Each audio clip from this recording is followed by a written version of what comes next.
thanks for this beautiful twin island. Yeah, we give thanks.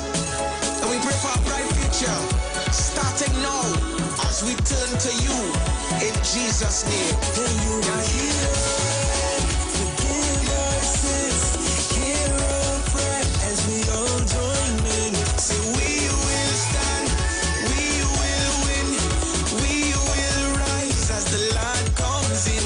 God, this is we own, we own, we own, we own. Welcome to the island, and this is we own, we own, we own, we own, until we get to heaven.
Sentence God to death with falsehood and folly.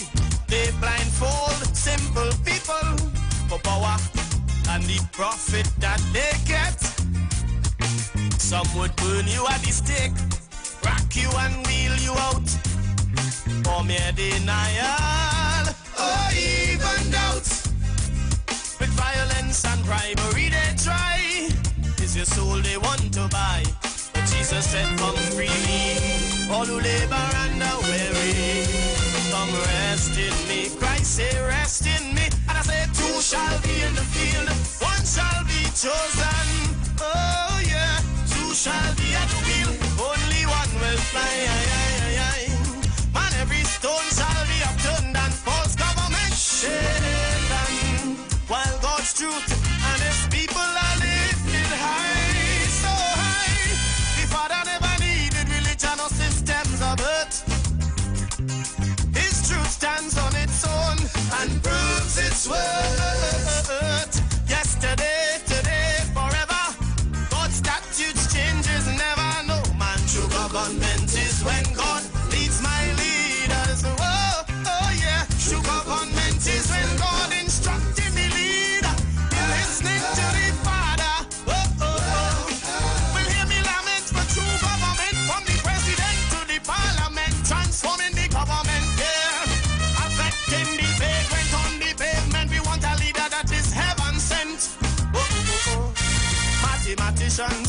musicians, politicians, atheists, etc.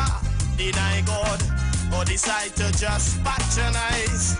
Hey, they tolerate Christianity as just a social matter. To bury, for marriage, and to baptize. Hey man, check the first two presidents of the United States of America. They were Orthodox, practicing Christians, because the mysteries of God's plan are nonsense to carnal man. The master say walk by faith, never to extrapolate, cause he's too great. I know he's too great, and I say two shall be in the field, one shall be chosen. Yeah, yeah. Two shall be at the wheel, only one will fly. Man, every stone shall be upturned and false government shaken to the root, while God's truth and his people are lifted high, so high. The Father never needed religion or systems of earth. No, his word stands on its own and proves its worth. Yesterday, today, forever. God's statutes changes never. Woman, true government is when God leading the leader, instructing the leader. We want a government that's tried and true to represent me and you from the Christian crew. Without a word from God, what we gonna do? We want a man from the chosen few.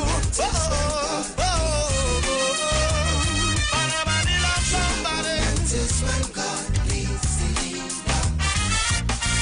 It was always true messengers of God's salvation who ruled over the earth's political fate. Oh yeah, but now thanks to the emergence of secular humanism, they separating the church from the state. Ask King David, Joshua, Samuel, Solomon, all these great folks. They knew government without God is guesswork. Without prophetic words to guide, the leader bound to slip and slide. So you know when all is said and done, they got to know the Holy One to lead my generation, my congregation. Two shall walk in the field, one shall be chosen. Yeah, two shall be at the wheel, only one will fly. Man, every stone shall be upturned and false doctrine shaken, while God's truth and his people are lifted high, so high. The Father never needed religion or systems of earth. No, his word stands on its own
Oh, when will mankind learn to see that the further we stray from Jehovah's roadmap is the more we invite in misery.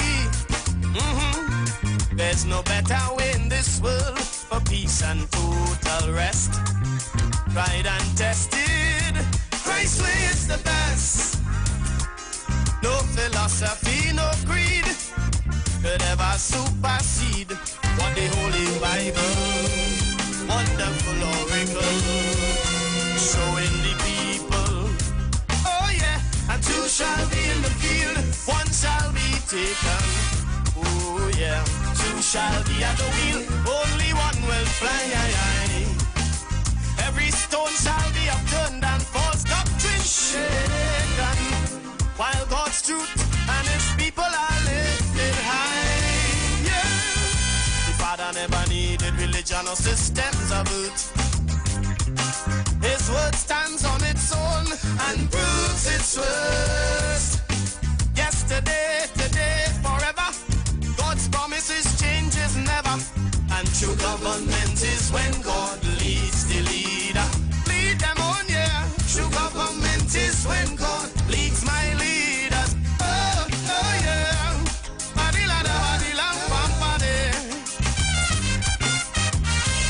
Serious thing now.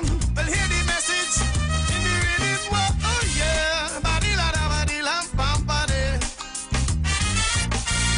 Problem number one is so plain and simple. Religion, it has sentenced God to death. With falsehood and folly, they blindfold simple people for power and the profit that they get. Some would burn you at the stake, rack you and wheel you out for mere denial or even doubt. With violence and bribery they try. Is your soul they want to buy?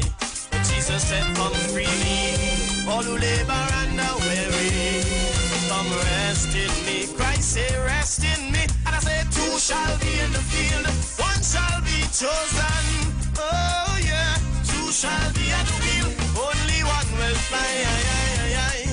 Man, every stone shall be upturned and false government shaken, while God's truth and his people are lifted high, so high.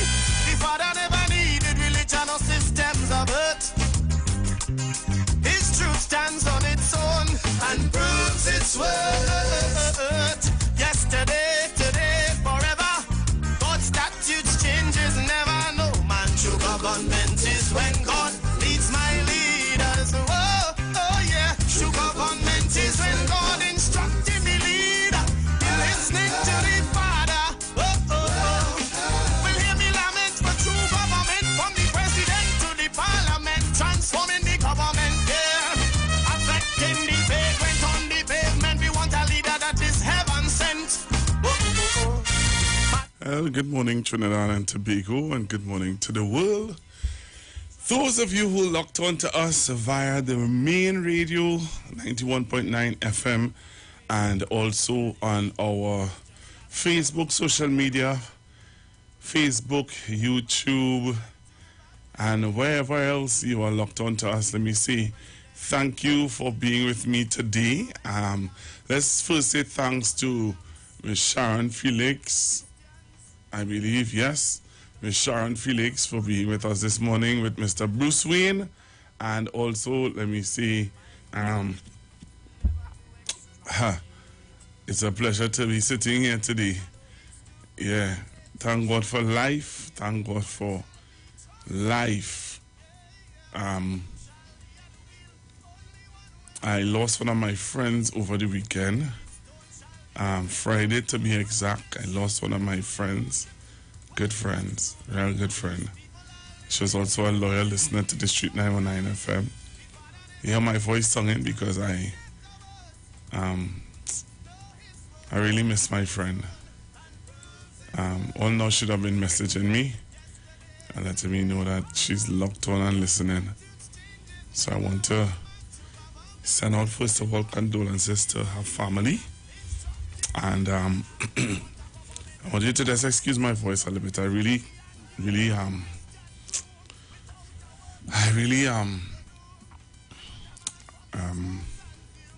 miss my friend. All right, and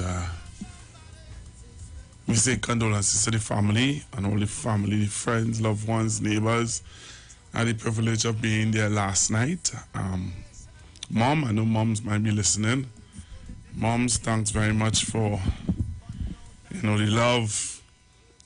The love. Mom, I know, see where her daughter got it from. Her daughter got all her love from you, Mom. And I want to say thank you very much for allowing me into your space, into your family, and being a part. I will miss my good friend. I will miss her.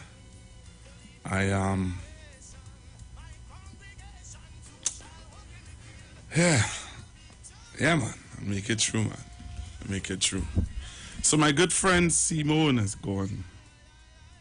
I pray that we will all come together, as we were saying last night. We have a responsibility now to take care of her son. And we have a responsibility to keep the love alive and the joy that Simone would have given to every one of our lives. So, again, condolences to the family and friends of Simone. Olea Heights, you lost a good one. Real good one. Today I am sitting in the hot seat. And while sitting in this hot seat, I want to tell you, if you are not informed and you are allowing external sources to inform you, you might be misled.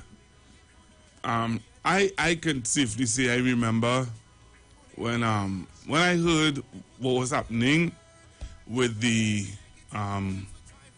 wages negotiations, I was pleasantly surprised. All right? I was really shocked and surprised when I heard what was happening. Before I even go there, so much happened over the weekend.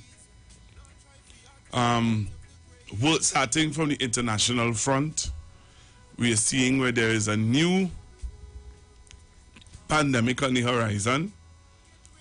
I don't know how many are aware of it, but there are so many. There's a new pandemic on the horizon, and I wanted to show you all the video of this new pandemic.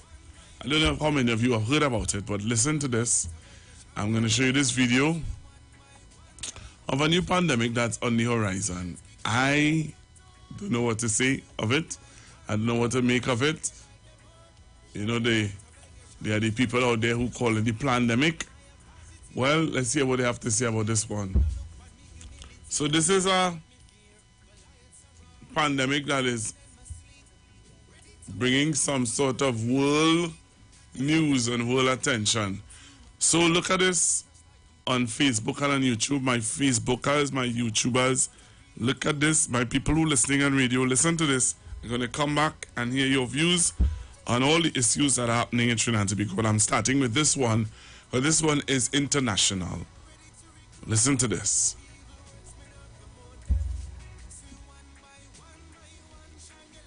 So the UK and some other European countries are now dealing with their worst ever monkeypox outbreak. So what do you need to know?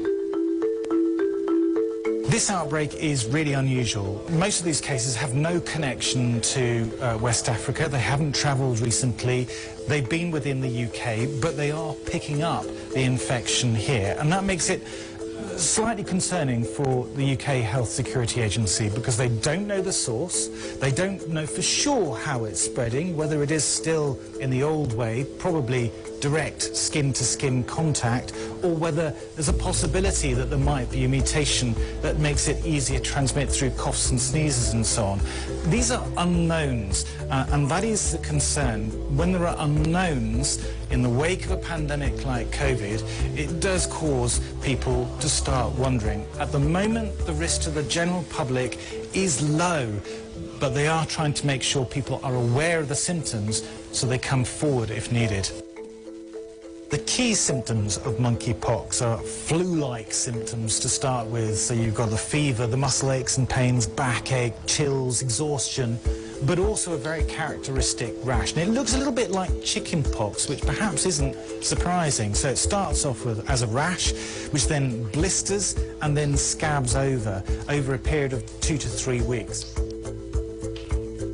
Well, it's likely to be most commonly spread through direct skin-to-skin contact, so contact with the blisters, the fluids from those blisters, and particularly if you've got a break in the skin, but also through bedding, towels, clothing. There's also a chance that it can be spread through coughs and sneezes from somebody who's got a very active infection, but that's less likely than the direct skin-to-skin contact. One unusual aspect of this is that a high proportion of the cases are gay or bisexual men. Not all, and it's important to say that this is not a disease that's likely to be spread by sex, and it's likely to have nothing to do with sexuality.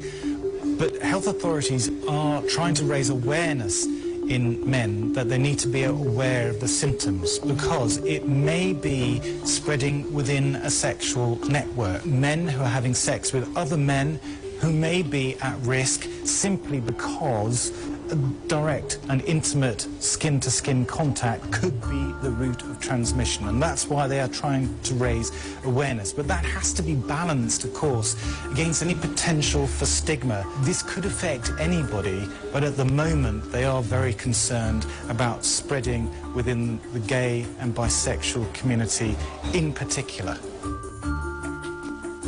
One really interesting twist to this is that doctors are dusting off vials of smallpox vaccine. Now, smallpox hasn't been given as a jab routinely in the UK since 1971, but there is a small stockpile kept.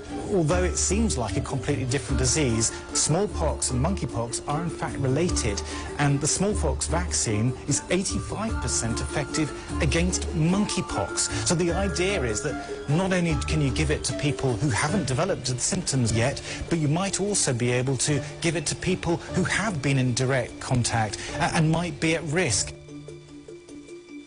We are at the tail end of the COVID pandemic. To see another animal virus jumping into humans and then starting to spread between people is obviously going to set the alarm bells ringing for a lot of folks. Now, I think we need to be careful. At the moment, we've got very few cases spreading in an unusual way. So I think we need to be slightly balanced. On the one hand, we do need to find out what the source is, understand whether the virus has changed in any way, but we're not at the moment in another COVID situation. This isn't a primarily airborne disease, and we do have an effective vaccine there, ready to go. So it's likely we will be able to shut this down. Probably take a little bit longer than it has in the past, but I don't think we're in the situation of another pandemic. All right, so giving you information, general information that's happening in the world today. So that is something that I said I wanted to share with you guys, give you all a good, you know, give you all some information to hold on to. So after that, this situation that, you know, talking about with this monkeypox and stuff like that. We see where the UNC is having their internal elections coming up very soon. So Ms. Sessa would have indicated in June, I think it is, the 22nd, they're having internal elections. What I plan to do, I plan to get Mr. Vasan Barath on the line, see what's his view on this state, this new, why, I just have two questions to Mr. Barath. One of the questions will be, why is Ms. Bissessa keep calling the elections before time or before I eat at major elections. So she's always calling the internal elections just before a general election or a local government election, as she says. So that's something that I wanted to find out from Mr. Barath and some other information from him. So I'm going to reach out to Mr. Barath after lunch to hear his view on the UNC internal elections, right? Also, wages, 2%. 2%. When I heard the 2%, I'll be honest with you, I was like, 2%? Really? And then I would have spoken to somebody and they would have said to me, they have to start somewhere. They have to start somewhere. They need to start negotiating at a point up. They can't negotiate down. They have to negotiate up. So I said, okay, I didn't know that. Let me tell you why. Because when you listen to some of these trade union reps, they make you believe that, hey, now that 2%, that's it, you know. There's nothing else. They're not going to get any better. So on Friday, there was this live done outside San Fernando or on the compound of San Fernando General Hospital. I don't know how many of you saw this. How many of you saw this live that was done outside? Nothing! 1%, nothing! 1%, nothing! 1%, nothing! 1%, nothing! 1%, nothing! 1%, nothing! No! Nothing! No! Nothing! 2% nothing! 3% nothing! 4% nothing! 5% nothing! 6% nothing! 7% nothing! 8% nothing!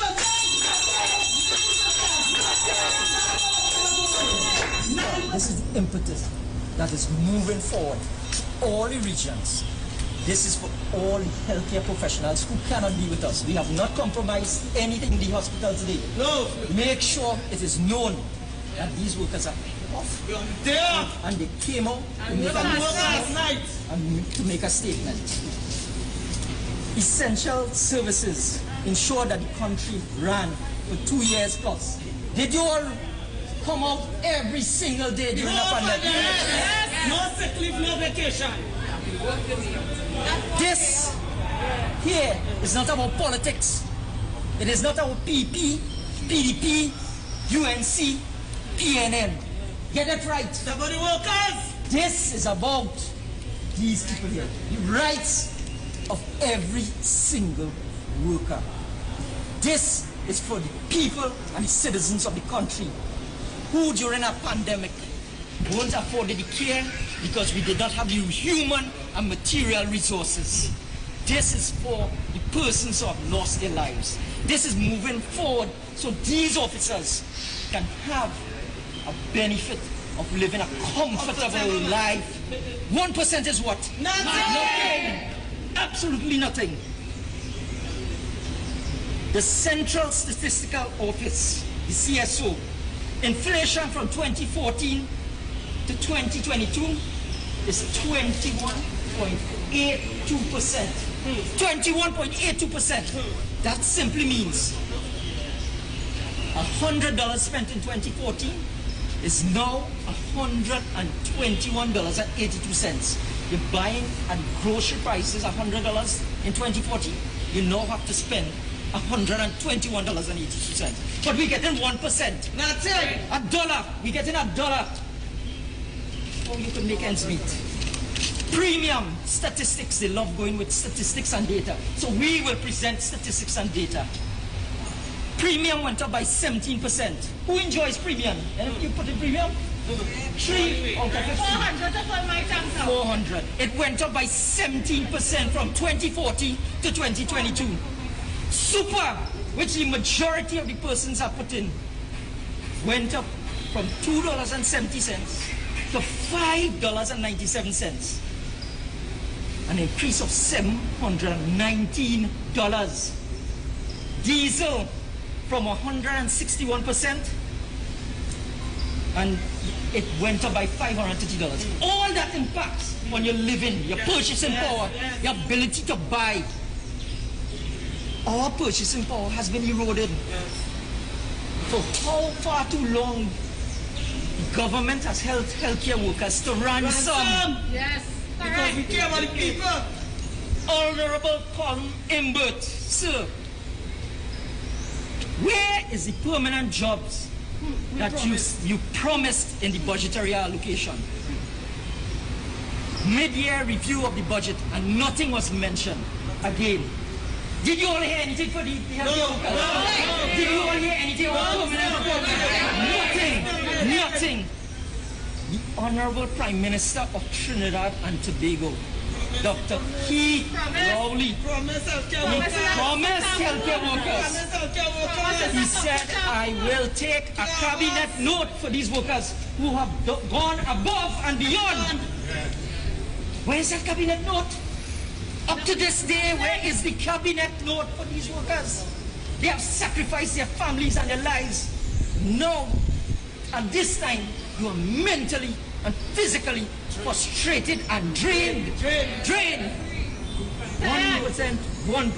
Nothing. Nothing. This impetus is just the start of what is to come. We're building and letting the facts come out. They love purporting statistics. Why we said 25%? Because we want our officers to have a living wage, something that they could pay rent, something they could buy food, and they will not have to be begging to come into work comfortable. The strength of our people resides in the will and determination to make our country better. The benefits of tax exemptions by all the ministers, which they have been afforded, should also be afforded to these officers. No longer the 1%, the 1% must be getting tax exemptions to fly all over the place. No longer must the 1% be calling the shots. No longer should the 1% be ruling this country. We are the ones who are paying the bills, and we have no exemptions. None. Property tax coming. Who to pay it? The working class of Trinidad and Tobago. Don't want that. How that could be? And the exemptions are for the commercial properties. Note that, honorable people, note that the persons who are always exempted are the hierarchy, and the average persons have to be paid. Live on 1 by 1%. It's a bargain, it's a process. The CPO has been given his orders, and who has he been given the orders from? Honorable Colin Imbert. Who does Mr. Colin Imbert report to? Prime Minister. At the end of the day, this show is a start of things to come. We're not taking that.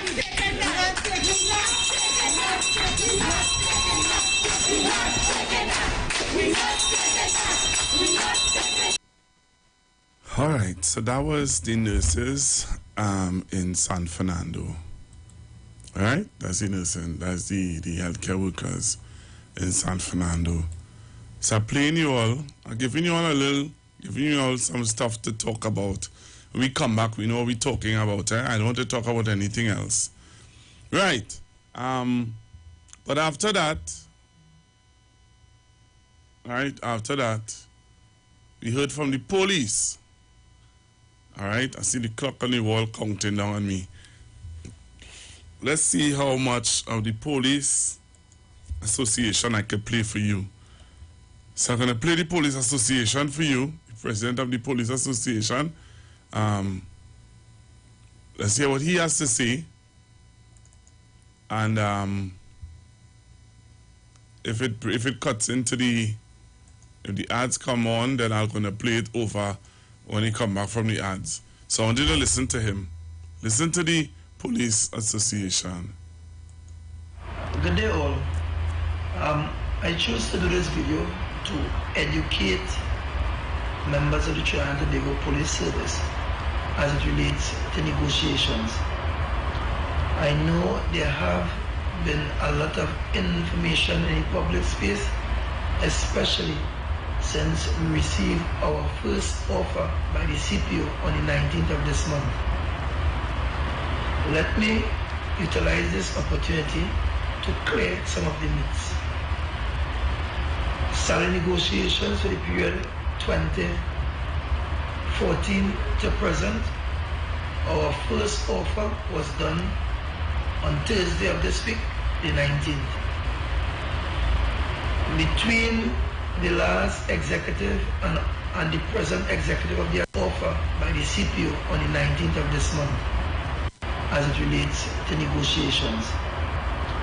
I know there have been a lot of information in the public space, especially since we received our first offer by the CPO on the 19th of this month. Let me utilize this opportunity to clear some of the myths.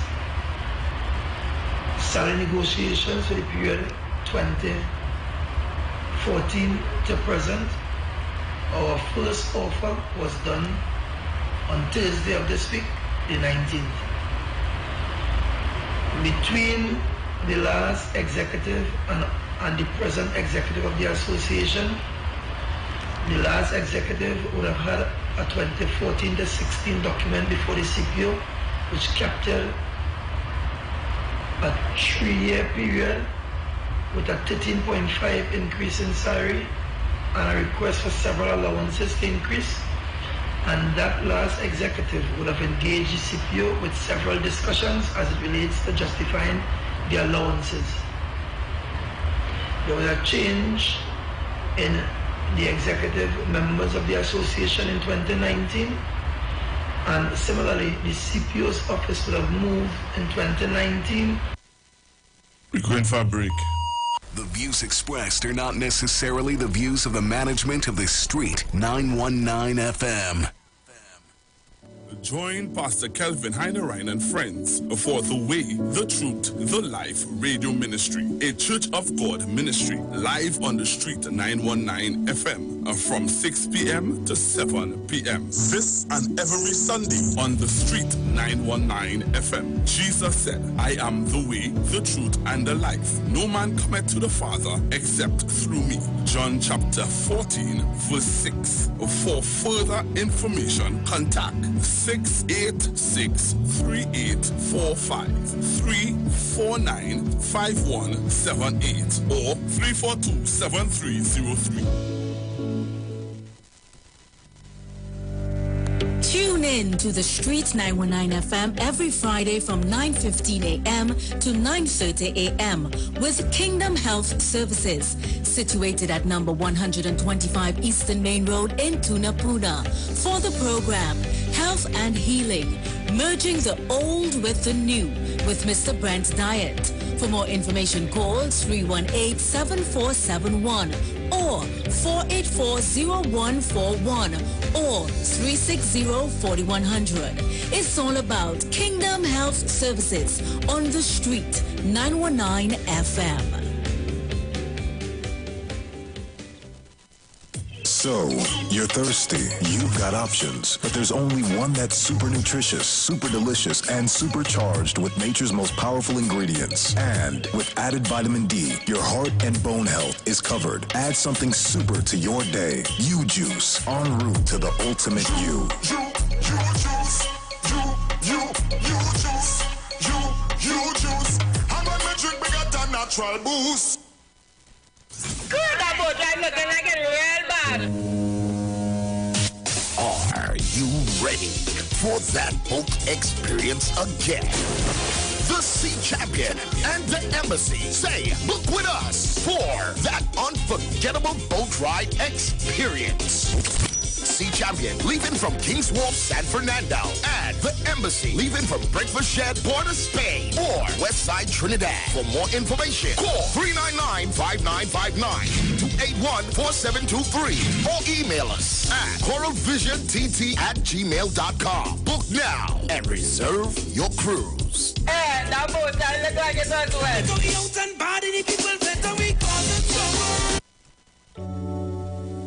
Blessings in the wonderful name of Jesus. My name is Nikki Garcia, and you are invited to listen to the Final Hour broadcast every Monday from 12 midnight to 5 in the morning on The Street 919 FM radio. Here, Pastor Helen Garcia and my husband, Pastor Valentine Garcia Jr., preach the Word of God. We can be contacted at 629-0113 or 623-8444. Tune in and prepare to be blessed.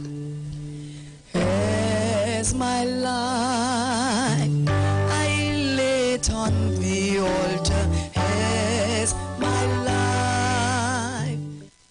Hi, what's up, TNT? This is Wayne Johnson out of Brooklyn, New York. I always wanted to do something back home, and we're going to be doing our gospel segment on Mondays from 10 p.m. to 12 midnight. That's 10 p.m. to 12 midnight on 91.9 FM. Listen, what I want you to do, spread the word. Spread the word, TNT.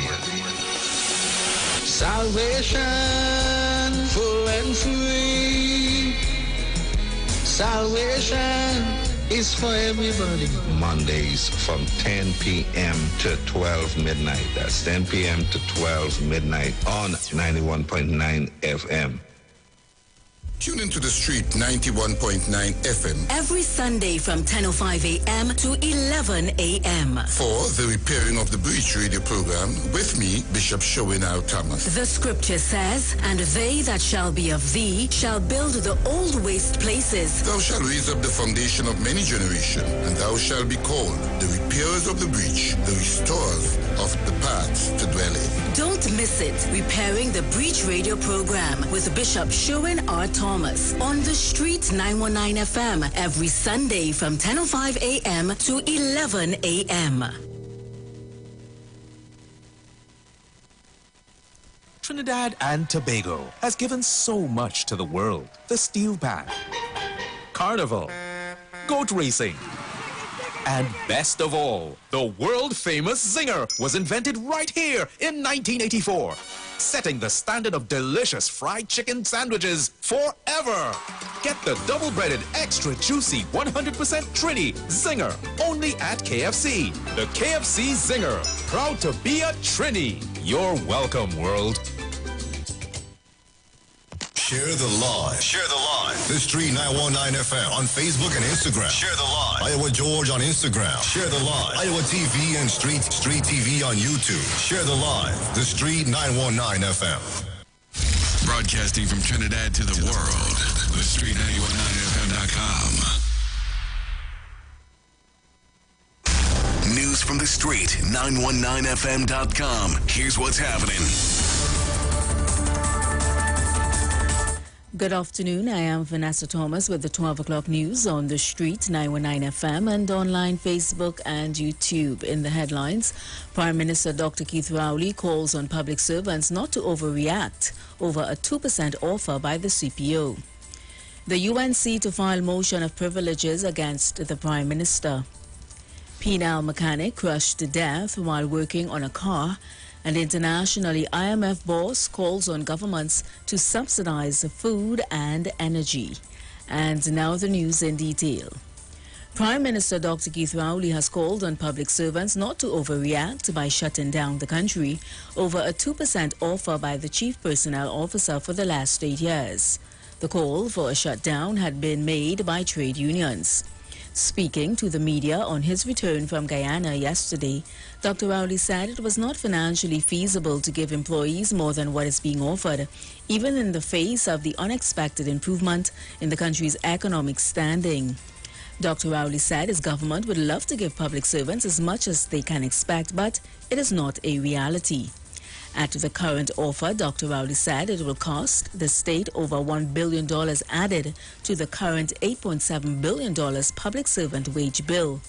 at a 2% increase covering 2014 to 2020. That is an additional cost of $175 million. The Prime Minister also said the current high price of oil should not influence people's demand for a larger increase in salaries. He said, do not for 1 minute be guided by the fact that oil price is $100 per barrel, because the oil market overnight could change, and therefore if government commits to making payments based on what prevails now, and in 3 months or 2 months or even 6 months the price drops to $60 or $50, we would have worsened our position. In other news, opposition MP Rudy Indar Singh will file a motion of privileges against Prime Minister Dr. Keith Rowley in the House of Representatives. The opposition said in a statement yesterday that the motion will be for his blatantly false statements alleging that opposition leader Mrs. Kamla Persad-Bissessar buried and covered up the SAPGA report whilst a member of the Basdio Pandey cabinet. The UNC party said this allegation is not just a blatant lie, it is a disgusting attempt by Dr. Rowley to defect from the recent scandal where evidence shows children in the state facilities are subjected to physical and sexual abuse. These state facilities are under the purview of the Children's Authority, for which Dr. Rowley himself is the line minister responsible, the statement added. The opposition said its motion will be premised and based on substantial parliamentary evidence which demonstrates that Dr. Keith Rowley ought to have known that his statements were inaccurate against the leader of the opposition. In more news, a 36-year-old mechanic was crushed to death by a car he was working on at a tire shop in Pinal on Saturday. Shane Boodoo of Palm East, San Fernando was the father of 3 children aged 3, 7 and 9. Boodoo was self-employed, but he had rented a space at Chatu's tire shop, Sin Village, Pinal, to do his jobs. A few days ago, someone brought a Toyota Corolla for him to work on. Boodoo was under the vehicle, which was elevated off the ground, when the jacks tilted and the car fell on his chest and head. The body was taken to the mortuary at the San Fernando General Hospital for a post-mortem this week. And a 21-year-old woman who was returning home from a lime with friends was killed in a car accident in Cedras on Saturday. Shireen Sherwood, a mother of 1 of Southern Main Road, Cedras, died at the scene. The incident occurred around 2:30 a.m. along the Southern Main Road near Perseverance Estate. Sherwood's cousin was dropping her to her home, which was about 20 minutes away from where the accident occurred. A police report stated that the vehicle picked up a skid, flipped several times, and slammed into a coconut tree. Internationally, head of the IMF, Kristalina Georgieva, says government should subsidize food and energy as people around the world are struggling with the rising cost of living. The IMF head says support needs to be provided in a very targeted manner, preferably by providing subsidies directly to the people. Many governments are already providing some help, but critics argue it's not enough.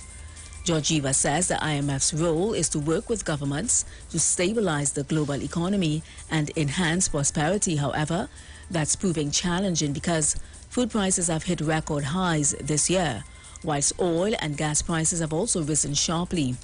Ms. Georgieva is concerned about the impact those higher borrowing costs will have on governments who have to repay huge debts they took to get through the pandemic. She said governments needed to be very careful about how much money they spent and what they spent it on. And that was the 12 o'clock news on The Street 919 FM and online, Facebook and YouTube, recapping the headlines. Prime Minister Dr. Keith Rowley calls on public servants not to overreact over a 2% offer by the CPO. The UNC to file motion of privileges against the Prime Minister. Penal mechanic crushed to death while working on a car, and internationally IMF boss calls on government to subsidize food and energy. Do enjoy your afternoon and continue to be safe. I am Vanessa Thomas.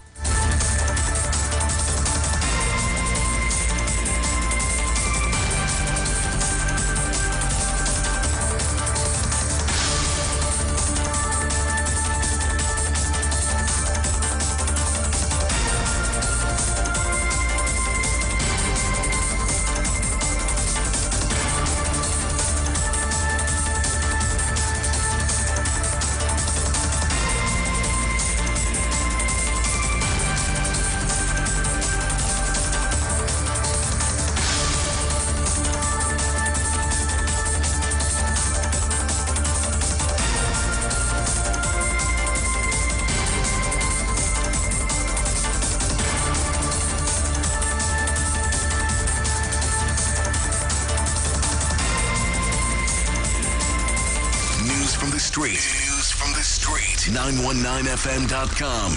Broadcasting from Trinidad to the world. The Street 919fm.com. Real. I want the truth. Straight. You can't handle the truth. And fair. I seek righteousness. The official station that defends the nation. The Street 91 FM.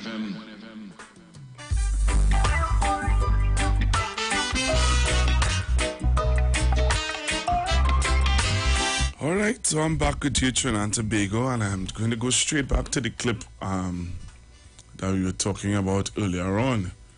So I played a clip for you on I played you a clip a while ago. I started to play you a clip from the police. So this guy was giving us some information on the Police Service Commission, and he was talking about the police offer. All right, so I'm going to go back to that. So I want you all to join me on the live. Remember, I'm just going to play you some clips, and we're going to hear from you. I want to hear from you, your views. Seeing where people are making their comments already. So we're going to take in some more information. It's all about getting the information out there, and as we get the information out there, we're going to deduce from the information what is factual, what is not factual, what is fake, what is not fake. So join me back on the live as we go through what the gentleman from the police service, he is one of the representatives, and he was giving some information on the wage negotiations and how it's going. All right, I played you what happened on Friday at the San Fernando. Right, at San Fernando, they had a protest. So I'm going to go back to the information of the gentleman so that you can deduce the right information. Cool? So I think I should play it back from the beginning. What do you all think? Yeah, let me play it from the beginning, man. Let's go back from the top. All right, let's go back from the top. All right, we're going to go back from the top, and we're going to give you all the information. So listen what he had to say. Listen. Good day all. I chose to do this video to educate members of the Trinidad and Tobago Police Service as it relates to negotiations. I know there have been a lot of information in the public space, especially since we received our first offer by the CPO on the 19th of this month. Let me utilize this opportunity to clear some of the myths. Salary negotiations for the period 2014 to present, our first offer was done on Thursday of this week, the 19th. Between the last executive and the present executive of the association, the last executive would have had a 2014-16 document before the CPO, which captured a 3-year period with a 13.5 increase in salary and a request for several allowances to increase. And that last executive would have engaged the CPO with several discussions as it relates to justifying the allowances. There was a change in the executive members of the association in 2019, and similarly the CPO's office would have moved in 2019, and also there was a change in the CPO as at December 2019. When that occurred, the current executive met with the CPO within the first week in December 2019, and discussions would have started continuing on what existed as with the proposal for the 14 to 16 with the last executive. At that meeting, nothing could have been done more than an acquaintance or a meeting and greeting of the persons who were from the new executive, led by myself, and the new CPO and his team, led by Mr. Dindial. We were subsequently contacted and informed that a proposal in relation and offer with respect to the allowances will have taken place in March 2020, and then COVID struck. Everyone is aware as to the amount of strain and issues police will have gone through between that time and even the present. Approximately in December of 2021, we would have also met with the CPO and indicated that we were prepared to negotiate for 2 periods. Our other colleagues in law enforcement also indicated their position, but the police said, based on the mandate by our general membership, we had no issues negotiating for 2 periods. We subsequently met the CPO again in March of this year, where the CPO would have given an outlook of the economy, both to ourselves and our other colleagues in the protective service, and police issues as it relates to what impacts our industry would have been communicated to the CPO. Likewise, our brothers in the prisons and the fire would have done similar. We were all given the economic outlook over a 10-year period with a projection up to 2024. 6 weeks later, bringing us to this period, May the 19th, we received the very first offer from the CPO. Our executive body totally rejects that offer. We have just concluded a meeting with our Central Committee members who also totally reject the offer. We will be meeting with our general membership by the 26th of this month, seeking to have their mandate and also looking to confirm our counter offer. We will subsequently write to the CPO and we will engage the CPO on or before the 10th of June. I just want the members to understand that the process have now started. And with the process now starting, we are prepared to engage the CPO to get the best for our members for the periods that our members will want us to negotiate for. Thank you very much. So that was the police service commission, the representative talking on behalf of the police service. Sorry, I'm just being a little distracted here. Right, the police service on yeah, you go ahead. Yes, so you could so you heard what he had to say, and you heard how he would have explained it. Right? I just wanted to play that.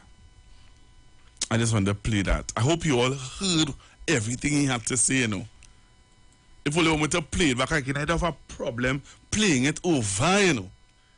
Because I would tell you that I was like, what's going on? I was kind of, I said, what? That's what it reached to? Until I say, well, you know, let me find out, let me get the information, let me look at the information, listen to the information. So, on Sunday, I wonder if I can reach there yet. Let me see, first of all. All right, so on Sunday, I believe it was, the Prime Minister would have made a statement. But before I go to the PM, I want to check out something else. I'm gonna kill over. Oh no, not I. I will survive. Never let them get you down. Never let them see you frown. Never let them take away your liberty. Live your life and be free. Never let them get you down. Never let them see you frown. Never let them lead you astray. Starting today. Live your life and live it your way. When you go through heartache, when you're feeling pain, when you end up in a desert and I wonder why the hell it not rain. judgment on every word left us saying. When them talk up the things, them just to mash up your life and give you bad name. Them think you're weak, but I that's for them blunder. Bad mind and think them left your business under. Don't give them that power. Show them you can be stronger. Just take up yourself and make the whole of them wonder how you get up when them a try keep you under. Don't believe their lies. Show them that you will rise. Never let them get you down. All right, so I'm going to play you now the Prime Minister and his explanation, all right, on the wages negotiation. Let me say good afternoon to a lovely young lady who is always locked on. Her radio, everything in her house is on 91.9. When she's on work and she has on her headphones, is 91.9. When she jumps into her car, is 91.9. Everything is 91.9. Let me say good afternoon to Miss Patricia. Thank you very much for listening. Pat, Miss Patricia Kelly, thank you very, very much for listening to the Street 99 FM and choosing us to be your source of information. So I'm going to play you now the Prime Minister. When he came in yesterday, the Prime Minister had a press conference and he would have explained several things to Trinidad and Tobago. But one of the main things he dealt with was the wages, with the wage negotiations. And after I play the Prime Minister, then I'm going to open up the phone lines and hear from you.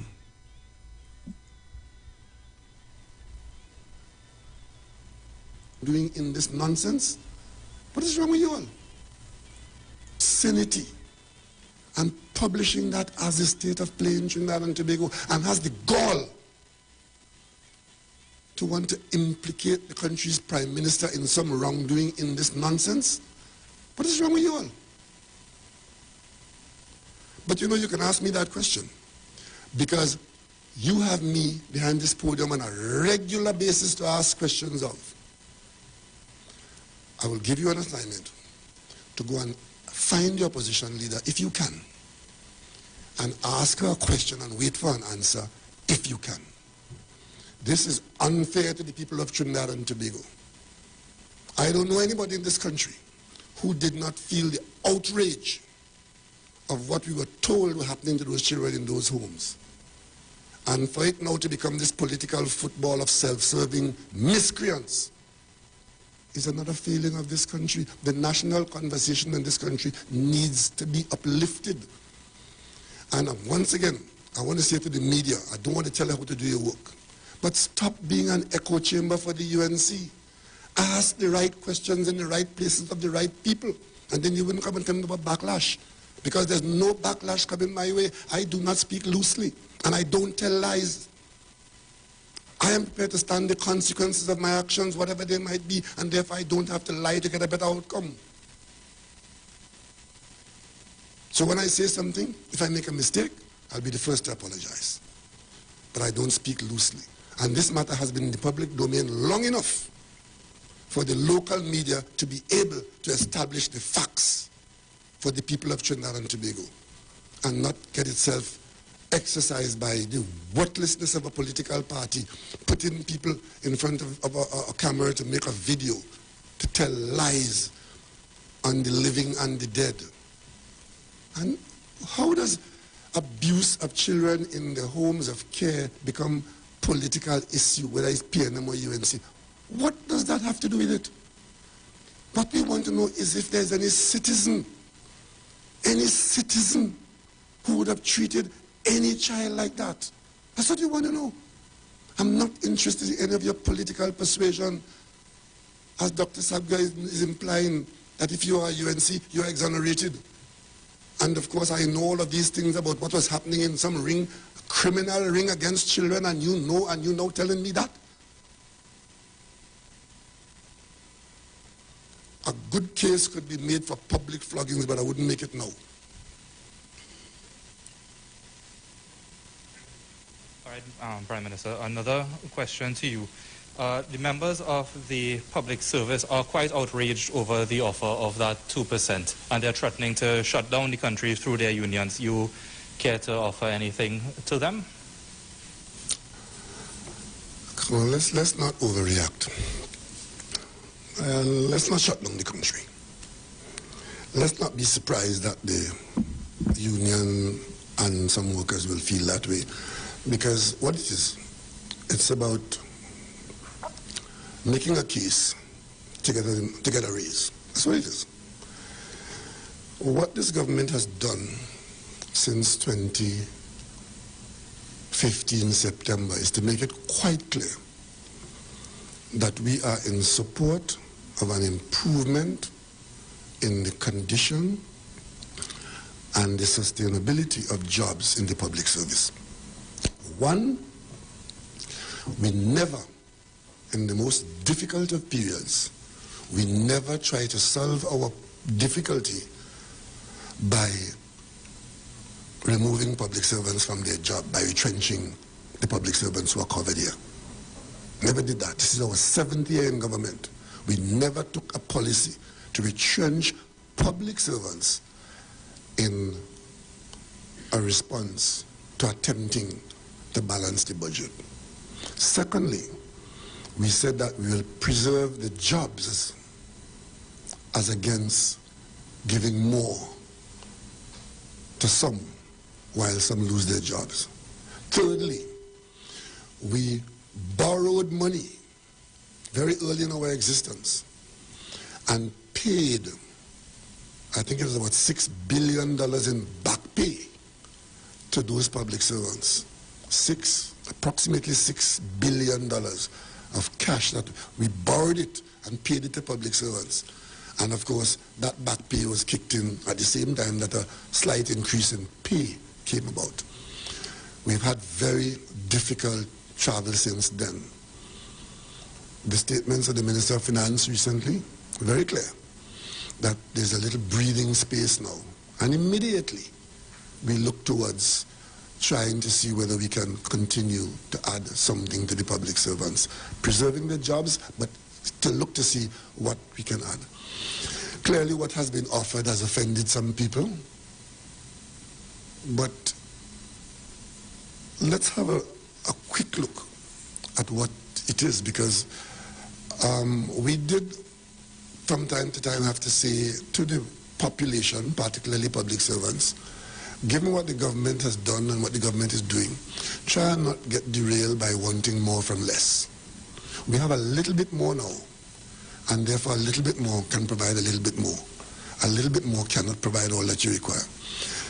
I've asked the Minister of Finance to provide me with the CPOs, because the CPO is really the technical employer of public servants, looking at their cost and knowing who is there to be paid. Let me just tell the public what, I'll give you 4 horizons, because I asked the Minister of Finance to give me the breakdown as to what it will cost. Currently, the public servant's wage bill is $8.7 billion. That's what, if no increase at all, $8.7 billion is what we're paying now. And if we, at a 2% increase, covering the period that we, going back to 2014 to 2020, a 2% increase in that, would see an additional cost on the recurrent of $175 million. That's only on salary and wage, and COLA, $1 billion, and that's the back pay. Yeah, correct? And then a monthly increase of $411 million going forward. That's the 2% increase. Covering, that's what the Minister of Finance has offered. If perchance we get to, let's say, 4% increase, where we're currently committed to 8.7 billion, we'll be talking about a division of 1.8 billion and a running cost of increase 588 million. That's 4%. And if you hear anybody talking about 10 and 15%, right? At 10%, we'll be talking about a back pay of 4.5 billion and an increased running cost of 1.1 billion. Now, you put that against the recent report of a slight increase in the revenues for the Minister of Finance against the background of the huge debt that we had run up for COVID and pre-COVID. Put them all together, and then you come to a conclusion as to whether shutting down the country or not is the appropriate response to these circumstances. We would love to give the public servants as much as they can expect, but it has to be tempered by what reality is. The Minister of Finance indicated that from what little increase we've got in the current market price, that we will try to give public servants something from it. Do not for 1 minute be guided by the fact that oil price is $100, because the oil market overnight could change. And therefore, if we commit ourselves to making payments based on what prevails now, and in 3 months or 2 months or 6 months, the price drops to $60 or $50, we would have worsened our position. Reason is required, and patience is an essential ingredient. I think you would want us to continue keeping people in jobs. You would want us to continue looking for the opportunity to provide them with an improved payment. But let us not get too carried away on this. The final question from me. I would agree with you. The Akil Chambers tragedy, as you described it, is distinct and different from the Sabga report. But they both point to one thing, which is the welfare of children. Could you imagine, Mr. Prime Minister, that decades later, we as a country, we're still mourning for children who are ruined by pedophiles?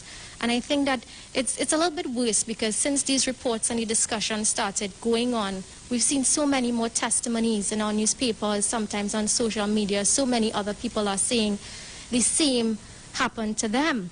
Some people go to sleep believing that every night some child is being woken up to satisfy a disgusting need of a human being.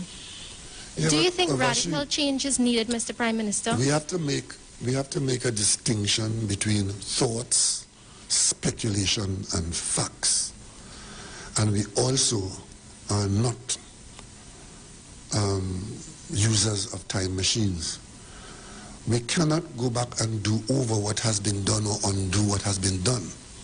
What we can do is to ensure that the situation that we are and the condition that you are talking about there, that they don't prevail for a day longer than they might have had we not intervened. This government, being concerned that those situations might still be existing, we started a process to go and find the facts, and we are responding to those facts. With respect to the criminal conduct that you mentioned, there's one avenue for treating with that, one-on-one only. And that is the involvement of the police to do proper investigations, to find named and known individuals against whom the evidence has pointed.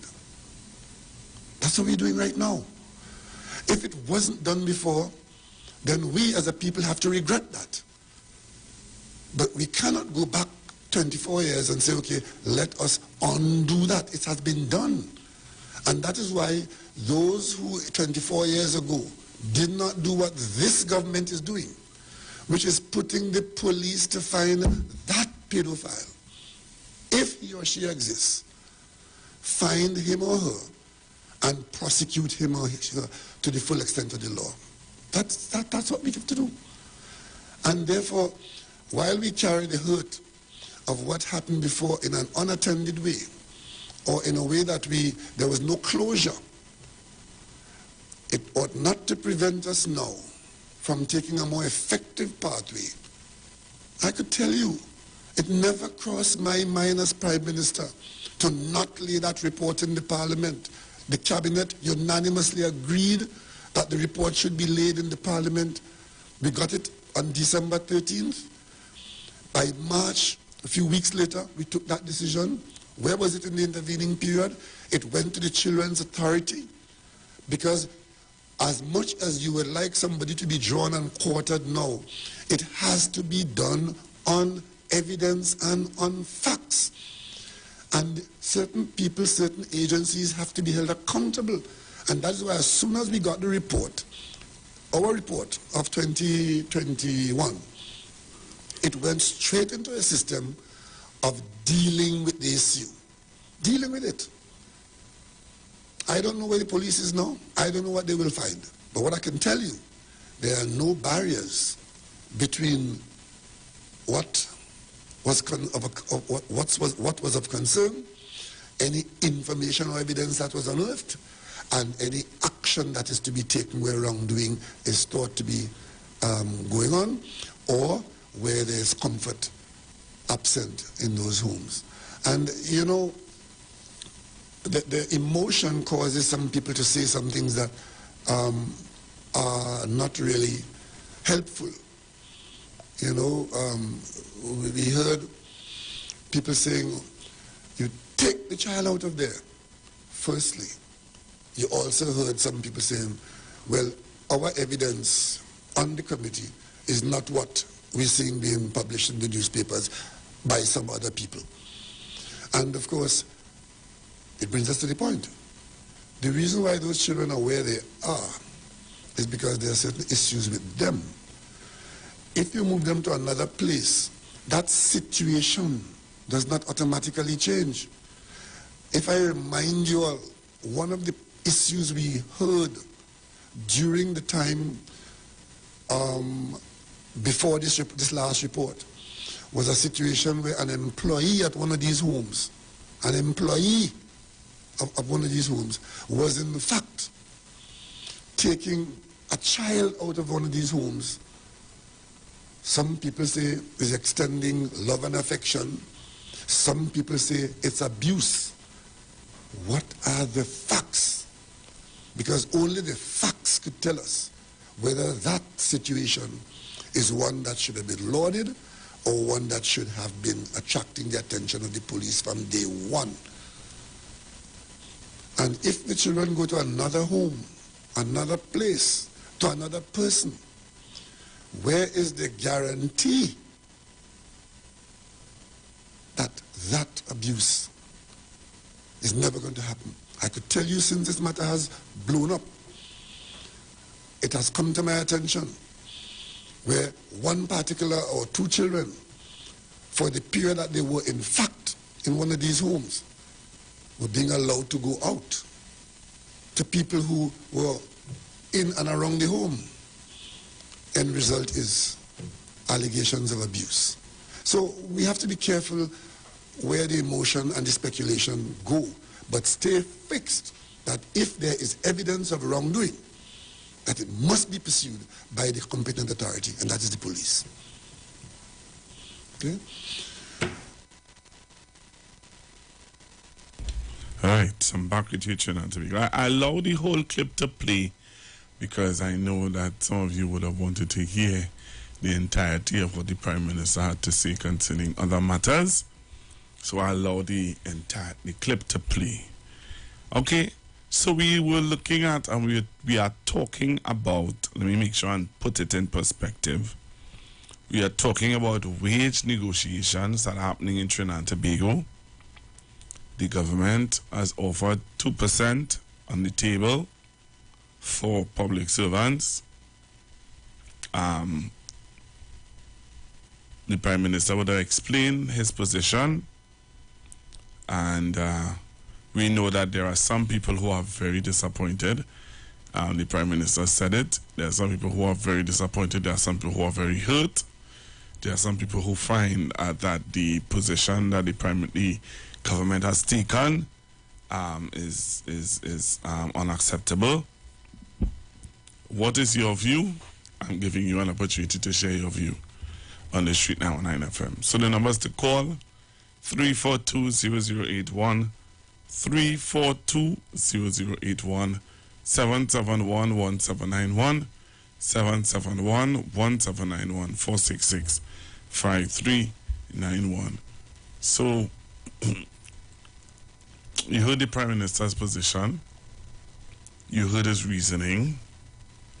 Some people may not accept, some people may not agree, and some people may have a different view on it. But I want to hear your view. Giving you that chance to share your view. Hello, good afternoon. Good afternoon, Pastor Google. How you doing? I'm okay. Pastor Google, I believe this whole thing is politics, right? Because how it works, I've been around negotiations. Nobody's not going to come out with a true number one time and say, look, we will get 10% and we will get 10%. You start at somewhere, you negotiate, and then you come to, you try to meet in the middle, and you try to accept that. If you do accept it, with the way the economy going now, if they go to arbitrator, they're going to get less than what the government giving. But me, I think they'll set up us. The government will give them 6%. Don't they start there? Have a good day, Pastor Google. All right, thank you very much. So the caller believe that the government will give 6%. Hello, good afternoon. Good afternoon, Pastor Google. Hi, good afternoon. Yeah, sorry to hear that we all in the same boat, huh? Because we have had so many losses and the pain and sorrow. Wow. Yes, so my condolences to you and your family and friends. Pastor Google, we know what's happening, and what you read earlier concerning played earlier concerning the pox, well, I'd read up about that. We have a lot of things that are happening in the world. And, we cannot go on living the way, that's just my view, the way we are accustomed. If we're accustomed eating expensive steak and drinking expensive wine, visiting this, we know we have to do an adjustment. We can't do it twice a month, 3 times a month. We can probably do it once a month if we have to. The people who are saying, yes, but I have rent to pay, because I'm doing an overall view, yes, the landlord must take what's going on into consideration, because he could be without tenants anyway. Plus, if you have a problem, let's see what you have been making during the year. If you're a business person, you're a landlord, let's see if you really register and paying taxes, because from your taxes, other people would be employed and, cost of living, government will be able to help those who are not working, right, on employment. And so I'm just saying, Pastor Google, we have to adjust our lifestyle to go along. We're not saying that the government must take advantage of this situation, but we have to give them the benefit of the doubt to keep this country from going to the IMF. Have a pleasant evening. I'll call again. Take care. Hello, good afternoon. Good afternoon, Papa Joe, and to the listeners of Conscious Yourself. 2 quick points, Papa G. There's really a time call for some reasoning, which in my opinion, I do expect trade union leaders, certain members of the public, depending on where they work and stuff, to have any reasoning whatsoever. Everything is integrated, and as is stipulated by the pros, the professionals, you put something on the table, and then you come with and then you negotiate. But that behavior that they get on with suggests to me that they behave like they don't know that is the process, and maybe reel up everybody and get on sex one time. That is one point. And that part, I don't know. I don't know how we will bring about that sense of reasoning, that sense of where we are in the country and how we have to deal with these matters. And I find it very disingenuous that they're reeling up everybody's emotions and want to get everybody vexed and shut down the country, which is poor people going to suffer when the country is shut down, right? I want to issue. The next issue is, this illogical thing about inflation. Like, we are living as yet in Trinidad and Tobago, as an example, that if disability money going to be raised. Have we not observed as yet that all these grocery people must come together and preempt any kind of money that the government going to inject to the society? We have been going through that time immemorial. So all I just be saying is that part of helping this country, the trade unions should come together to try and get these people who does set up prices regardless of what, for any reason. If I fly land on a piece of dirt, they set up the prices. That is what we had to get under control, because only fuel only get 6% or 7% or 25%. That not going to get fleeced away with inflation. And I just call inflation in Trinidad bogus. Only stay there and feel so, and only going to say more money, more inflation, more money, more inflation. So what do we really have to tackle? We have to tackle some of the bogus inflation in this country. That's all in this contribution. All right. Thank you very much. Hello, good afternoon. Good afternoon, Pastor Google. Hi. Pastor Google, I seen the start at 2%, and I looking out for them to go a little higher than the 2%. Okay? And I just want to tell Mr. Troy Smith, time to go in his bed. And Pastor Google, I would have figured the message what I sent for you. Oh, I haven't seen it. Speaking to you. No, I haven't looked at it as yet. All right. Okay. All right. Hello, good afternoon. Hello. Yeah, hello, good afternoon. Yeah, Pastor, go again, what do you know? Yes, sir. Right, well, I'll start over. At least the government starting some, because they start at 0%, they reach 1%, you know. And far as things going on in the country, remember everything I kind of break down, I kind of fall. Apparently, the government doing these kind of things, so to at least kind of give up on the country to pack up and go. But the people shouldn't allow that. This protesting will make the government go. So the people have to stand up and settle the negotiation properly. Don't let the government just pack up and go just so, because remember, nothing, at least nothing itself working properly in the country, and everything, all negotiation, every single thing on a breakdown. So the people just have to be patient and think, because the government has to stay and run this country till 2025. They can't give up and go there because everything falling apart. Is there? Remember in 2018, the Minister of Finance of the country booming. When we say the country, something that is what we're not the and tell us that go but things not nice, everything fall apart. All right. Hello, good afternoon. Hello? Hello, caller. You live? Yes, sir. Mr. Good afternoon to you. Pastor Google. Hello? Yes, sir. And Mr. Google, when I hear people talking from Mars, I have to bring a sense of understanding and common sense, because I do not try to be intelligent. I do not try to speak English, but what I bring forward is common sense and understanding. And Pastor Google, the union, it is not the union's job to go and meet no grocery man or no grocery middleman, try to get the price up. It is the government job to meet the groceries and try to come up with the best prices for the country. The union is doing the job by fighting for the working class. That is the job. To make sure that we get proper wages, proper houses, proper employment. The union don't have to go and ask the grocery man to lower down his prices. What kind of foolishness I ever hear in my whole born life? Just to defend it?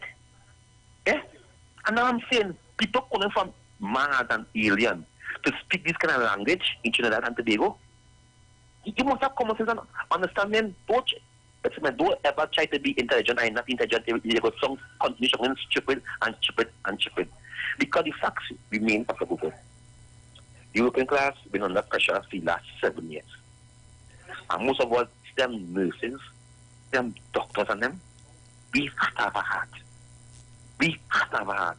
And if we don't have a heart, and we studying party, and we studying our leader, where we keep keep talking. Mr. Google, thank you very much. But I'm trying to understand where you're going, because you would have heard the Prime Minister. See, you're talking about Alien Man and what Alien Man had to say. But you heard the Prime Minister, Kingsley, clearly outlining to the nation what is going on or what went on. Right? You heard clearly from the Prime Minister. And when we're talking about, I don't know what you mean, because everybody's waiting to see where the negotiations will go. Because you were fooled by some people to believe that the negotiations not going anywhere. That is it. It's 2% and nothing. But Kingsley, you didn't come on and say that. You didn't come on and say why it is people being dishonest and make it look as though it was just 2% and nothing else. So you had people ready to make a big bacchanal because they believe that it's only 2%. Nothing else. Nothing else. Nothing else. There's no negotiation with 2%. It's just 2%. Kingsley, I hear you come on and make any statements about that. About the misinformation. Because I played a clip from the police association. You ain't talk about that. So while Alien Man would have made his point, and he has his right to say that the working class and the unions have a right, why can't the unions lobby grocery owners to what going on with total food prices? The unions can talk about everything else except that. I disagree with you there, Kingsley. So the unions mustn't talk to the grocery owners. No, that is the government to talk to them. But the unions just be talking about everybody else.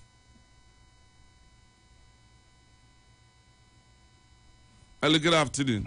Good afternoon, Pastor Google. Pastor Google, my physique, right? I'm nearly 6 feet tall.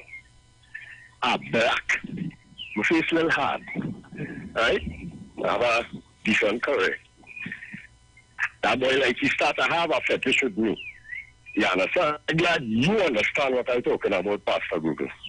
Because for years immemorial, Pastor Google, inflation, son of it, inflation, son of it. That's all I said. When will it stop? Where is alien talk, Mr. Kingsley? I do not want any cross talk with you, brother. I have witnessed and heard your emotional behavior on video.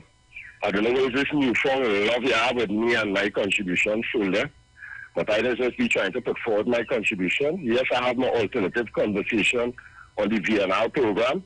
If you want to beat up on that, you don't even get involved. Like, the only topic you just get involved in is picking on man radio and trying to defame them and insult them. And it are real nice ladies, 91.9. Or you just make me glad I'm from where I'm from. Because where I'm from in Sawa, we just be on jails and money. Not harassing man on no radio, brother. I don't want to cross circuit here, brother. And you're not going to accept me for making my contribution, right? Have a nice day, Papa G. Thank you very much. Okay. Hello, good afternoon. Hello, good afternoon, Pastor Google. Good afternoon. Pastor Google, the most important thing about it, when we were growing up, my grandmother used to tell me, a half a loaf is better than nothing. Okay? So I thank God for what it is we get in, and everybody will be all right. Okay? Have a blessed day, darling. All right. Bye-bye. All right. Thank you very much. Hello, good afternoon. Good evening, Pastor. Hi, good afternoon. Hello. Hi, good afternoon. Good evening, Pastor. Good afternoon. Hello. Hello, good afternoon. Good evening. Good afternoon. Pastor, are you hearing me? Loud and clear. Hello. I'm hearing you loud and clear, ma'am. All right, I don't know what happened there. Hello, good afternoon. Good afternoon, Pastor, and to your listeners. Pastor Google, two things on the negotiations, right? I want to say that the 2% is really a slap in the face to some persons in the public service who genuinely gives out the best effort on a daily basis. But the 2% that was offered to the other half, in my opinion, Pastor Google, that is too much for some of the public servants based on what type of service you get when you're going to some of these places. But you can separate it. No, I'm separating it. You can't. If you. I understand that we can't separate it, Pastor Google, but I'm just saying this is part of the challenge that we're facing in Trinidad. We have a group of people making noise for more money, right? But it's not a collective thing when they come together to say how they're going to deal with the public, if we're going to give the public proper service, you understand? But when it's time for everybody to get increases, everybody getting it across the board. So that is why I'm saying, anyhow, let me move on to the next part of what I really called to talk about, Pastor Will, which is this abuse thing with these children. And let me talk about that after one now. Let me talk about that after one, because I just allowed the Prime Minister to talk because I didn't want to just cut him off. But I'll talk about that after one. I'll come back in after one with that, Pastor. Okay. Hello, good afternoon. Good afternoon, brother. Well, my debate was on that. I didn't want to change your conversation, so I'll wait until after one. But these people making noise for 25%. I hear a man this morning in charge of the union. Here we telling me we are not asking for an increase in wages. What we are asking for is that our salary should have the same purchasing power it had in 2013 presently. So in order to do so, that means a wage increase we are asking for. So as a citizen of this country, here what I am asking for. I want a productivity report in the Ministry of Health. I want a productivity report in the Ministry of Transport. I want a productivity report in the Ministry of Education. And when I see public servants, if their productivity is 60% in one ministry, I want, with this increase in salary, you're going to tell me by the end of the year or 18 months, I am going to move up to 90% or 95%, or we're going to be at 100%. And I've been saying that for years. Unless public servants don't set a criteria, or the union don't set a criteria to get public servants to a particular place, that the citizens who go to the public servants to get attended to don't have grievances. And other than that, I don't think they deserve any money. Until such time. I understand there are people who work very hard, but because of those who are in corruption and lack of productivity, makes the good-looking ones, good-working ones, look bad. All right. Thank you very much. Is it all right if I give you some Caribbean reggae music? Worship this afternoon.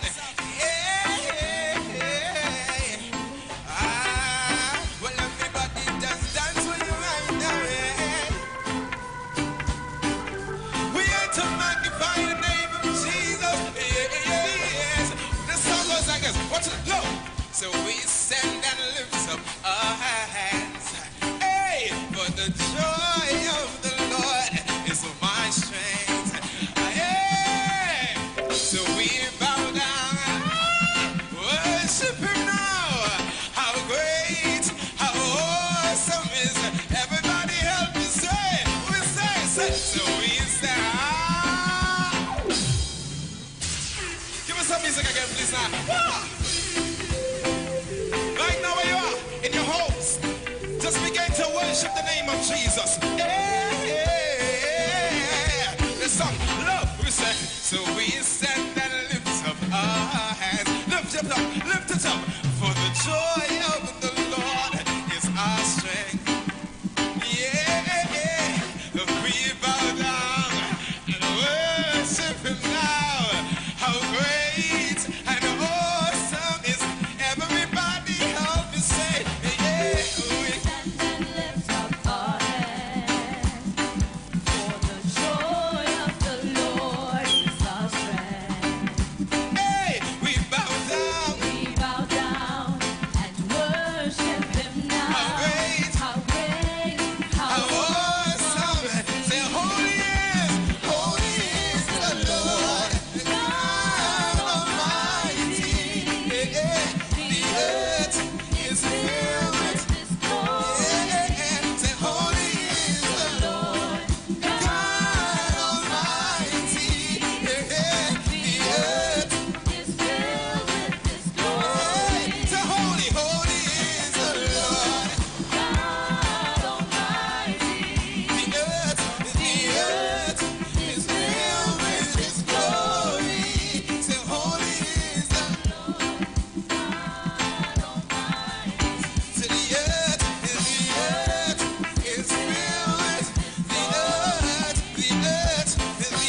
time. The earth is filled with His glory.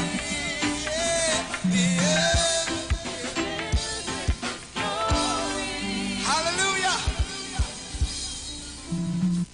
Shalom. The Israelite School of Universal Practical Knowledge under commanding General Yohana will be on the street 91.9 FM every Monday from 7:05 p.m. to 8 p.m. bringing you the truth according to the Bible. The ISUPK is a non-profit faith-based community organization that will respond to the plagues that's affecting blacks, Hispanics, and Native Indians. We also have programs such as education, both adult and youth, food distribution, rehabilitation, both drug and alcohol, mentoring, counseling, and spiritual support. Remember, tune in every Monday on 91.9 FM, 7:05 p.m. Shalom. If you're experiencing pain, constipation, headaches, poor blood circulation, high or low blood pressure, diabetes, cancer, swollen or darkened feet, come visit us at Health and Wealth Lifestyle, located at 73 Eastern Main Road, Barataria, opposite Eastern Credit Union. We at Health and Wealth Lifestyle offer a wide range of services. Come and experience our new 3D analyzer, which allows you to have a look inside your body. We also provide live blood analysis, iridology, ionic foot detox with foot soak and foot massage, aquatherapy, full body massage, and organic supplements on sale such as Nano Silver, Nano Zinc, Body Light, cold pressed sesame oil, and more. Health and Wealth Lifestyle, located at number 73 Eastern Main Road, Barataria, opposite Eastern Credit Union. For more information, call 275-8359 or 288-1108. Join Nicole Huggins for Health and Wealth Lifestyle every Monday from 9:05 a.m. to 9:55 a.m. right here on the street 919 FM. Turn your lights down low and listen to the Master's radio. Get in touch with God. Turn your radio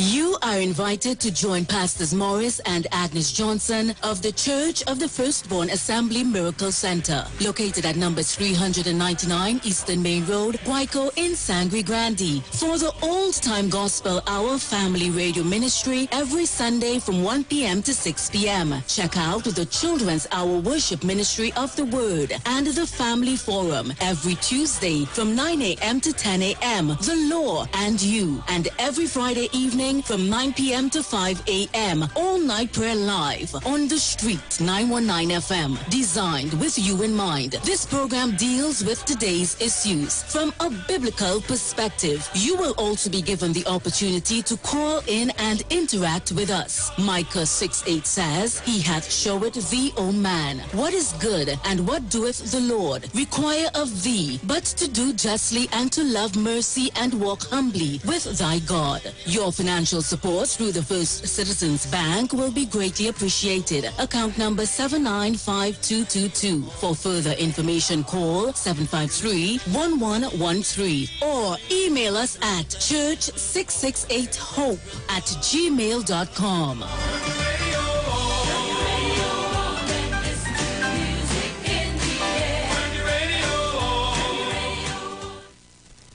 Good, that boat I'm looking like it real bad. Are you ready for that boat experience again? The Sea Champion and the Embassy say book with us for that unforgettable boat ride experience.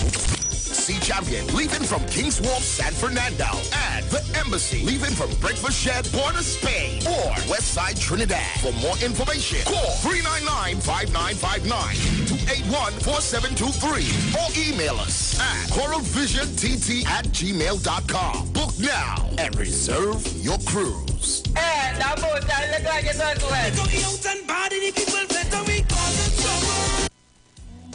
Every Friday, it's all about Fire Moon Soca Fridays with MC Duke and Selector Kochi from 6 straight to 9 p.m. blazing all the latest and past soca hits. So remember, make it a line, make it a day, rock and come in, you know. It's all about Fire Moon Soca Fridays on the Street 919 FM. Don't know. From the studio to the stage, every Friday between 3 to 4 p.m. Right here on the street, 919 FM. Radio you can see.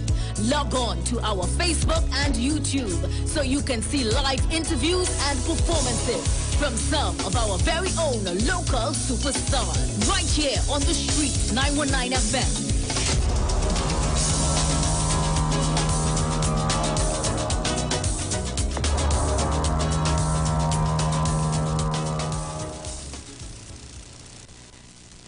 Share the live. Share the live. The Street 919 FM on Facebook and Instagram. Share the live. Iowa George on Instagram. Share the live. Iowa TV and Street TV on YouTube. Share the live. The Street 919 FM.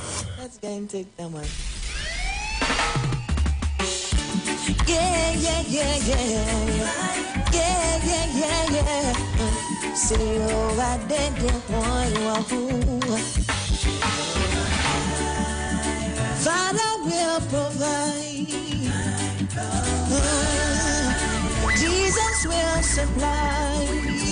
Good Lord, more than enough. More than enough. My Jesus will supply. And when my cupboard them empty, Jesus will provide. Badang, in the presence of me. Remix, watch it. Corona in my country, Jesus will provide. So when me don't have nothing, me no worry. Jesus will always provide for me, cause Jesus will provide. Jesus will provide. And when my cupboard them empty, Jesus will provide. But Jesus will provide. Jesus will provide. So when you can't control your salary, watch it. He better than Kiss and Quello. He keep on putting bread on my table. Lindos and Freddy, them ready. Jesus Christ got the recipe. He's my chief baker. So my bread basket always run over. So it overflow. And no one know. Jesus will provide. Jesus will provide. But when my cupboard them empty, Jesus will provide. But Jesus will provide. Jesus will provide. So when you can't control your salary, watch it. And he's my provider, my Jehovah Jireh, and my supervisor. So my blessing run over. And so it overflow. And now I know, I like this part, watch it. It's like you're doing it for spite. No matter what, Jesus will provide. Jesus will provide. Yes, he will provide. I will not go over them empty. Jesus, this one is for the elders. Jesus will provide. Yes, he will provide. So when they can't find your medicine in the pharmacy, Jesus will, Jesus will provide. Good day all. I choose to do this video to educate members of the Trinidad and Tobago Police Service as it relates to negotiations. I know there have been a lot of information in the public space, especially since we received our first offer by the CPO on the 19th of this month. Let me utilize this opportunity to clear some of the myths. Salary negotiations for the period 2014 to present, our first offer was done on Thursday of this week, the 19th. Between the last executive and the present executive of the association, the last executive would have had a 2014 to 16 document before the CPO, which captured a 3-year period with a 13.5 increase in salary and a request for several allowances to increase. And that last executive would have engaged the CPO with several discussions as it relates to justifying the allowances. there was a change in the executive members of the association in 2019, and similarly the CPO's office would have moved in 2019, and also there was a change in the CPO as of December 2019. When that occurred, the current executive met with the CPO within the first week in December 2019, and discussions would have started continuing on what existed as with the proposal for the 14 to 16 with the last executive. At that meeting, nothing could have been done more than an acquaintance or meeting and greeting of the persons who were from the new executive, led by myself, and the new CPO and his team, led by Mr. Dindial. We were subsequently contacted and informed that a proposal in relation and offer with respect to the allowances would have taken place in March 2020, and then COVID struck. Everyone is aware as to the amount of strain and issues police would have gone through between that time and even the present. Approximately in December of 2021, we would have also met with the CPO and indicated that we were prepared to negotiate for 2 periods. Our other colleagues in law enforcement also indicated their position, but the police said, based on the mandate by our general membership, we had no issues negotiating for 2 periods. We subsequently met the CPO again in March of this year, where the CPO would have given an outlook of the economy, both to ourselves and our other colleagues in the protective service, and police issues as it relates to what impacts our industry would have been communicated to the CPO. Likewise, our brothers in the prisons and the fire would have done similar. We were all given the economic outlook over a 10-year period with a projection up to 2024. 6 weeks later, bringing us to this period, May the 19th, we received the very first offer from the CPO. Our executive body totally rejects that offer. We have just concluded a meeting with our central committee members who also totally reject the offer. We will be meeting with our general membership by the 26th of this month, seeking to have their mandate and also looking to confirm our counter offer. We will subsequently write to the CPO and we will engage the CPO on or before the 10th of June. I just want the members to understand that the process have now started. And with the process now starting, we are prepared to engage the CPO to get the best for our members for the periods that our members will want us to negotiate for. Thank you very much. So it's negotiation time. It's negotiating. They're negotiating. I play that again, especially for Kingsley.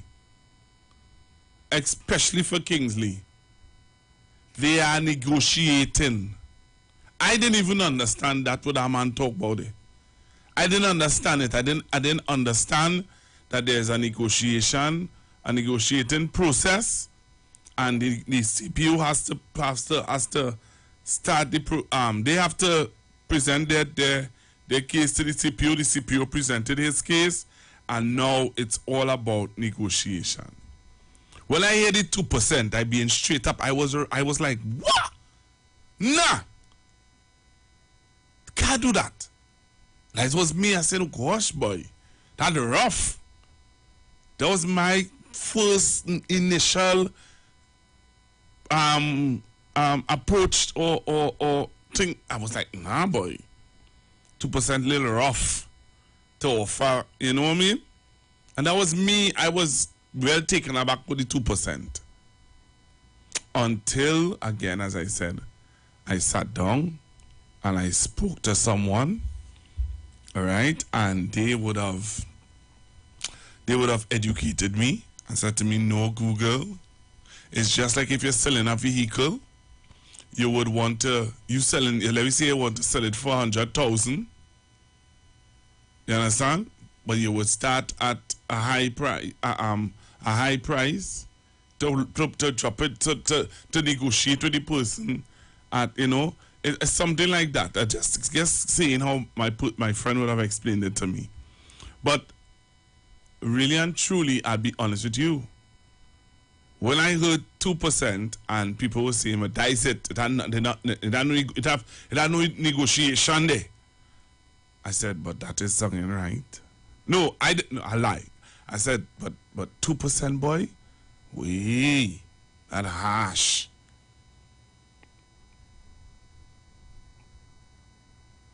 You understand? I said, boy, that harsh, boy. But then it was explained to me, and then when I listened to this gentleman, then I understand how it goes. But I don't hear. Anyway, let me go to the phone lines. Hello, good afternoon. Good afternoon again, Pastor. Well, I tell you, some of these public servants don't even deserve that 2%. In as much as it's a disrespect for people who going out on a daily basis, but as the gentleman would have clearly outlined, it's the beginning of the negotiation. But I don't want some people in this country to forget that some people in our public service don't deserve that, don't even deserve that. Okay, I don't know happen there. Hello, good afternoon. Good afternoon, Mr. Google. Calling from Pinal. Yeah, Google, I think the 2% is a good offer. A good offer? Yeah. It's a good start. I will tell you why, No, you mean it's a good start for a negotiation. It's a good place to stop. And I want to tell you why. Well, it's not going to stop there, Mr. Pinal. Based on what we're hearing, it's not stopping there. Well, I'm not saying that they're going to listen to my opinion and change their attitude. Nobody. You wanted to stop at 2 so that people will be very disgruntled and hateful to this government so that they could say, well, Okay, let me tell you why I want it. That's not the reason. We have a little windfall in the oil and gas price now, right? And therefore we have more money, and people are saying, well, you have this windfall, increase our salaries. But when you increase salaries, that's a permanent thing. And the windfall will fall away. That's why it's called a windfall. Mm-hmm. And eventually the windfall, they will sort out that thing there in Ukraine, and there will be other windfalls. Once you're in oil and gas, you will get windfalls from time to time. Mm-hmm. But all kinds of issues will come up with wars and with environmental issues and natural disasters and whatnot, and you will get windfalls. Mm-hmm. But you could also get downturns where you get economic downturns and the price will drop. Or you could get new fines and the price will drop, or new technology. So when you lock yourself into a payment plan, a salary increase going forward, based on a windfall, you have put yourself in an unrealistic position for the next decade or so. And I mean, that's the period you have to think about, the next 10, 20, 30 years. As a country, you cannot be thinking the next negotiation period, which is 3 years, right? And it is my view, and I know this is highly disputed in some quarters, that over time, oil and gas price will drop because people don't like to have to suddenly get up and pay more for oil and gas. So the renewables people and the people making new investments all over the place and so on to keep this thing down, the countries in Europe that have to buy, they're working real hard to make sure that this don't happen to them every Monday morning. The oil shocks and gas shocks and whatnot, they're like that at all. And what will happen over time, the average price over 5-10 year periods and so on will be heading downwards. And that and when we lock ourselves into high salary payments here and the oil and gas head downwards. Now let's do a simple calculation. Let's say you have $1 and you need 10 TT. Well, naturally it goes 10 to 1 because it's the US dollar that gives birth to the TT, right?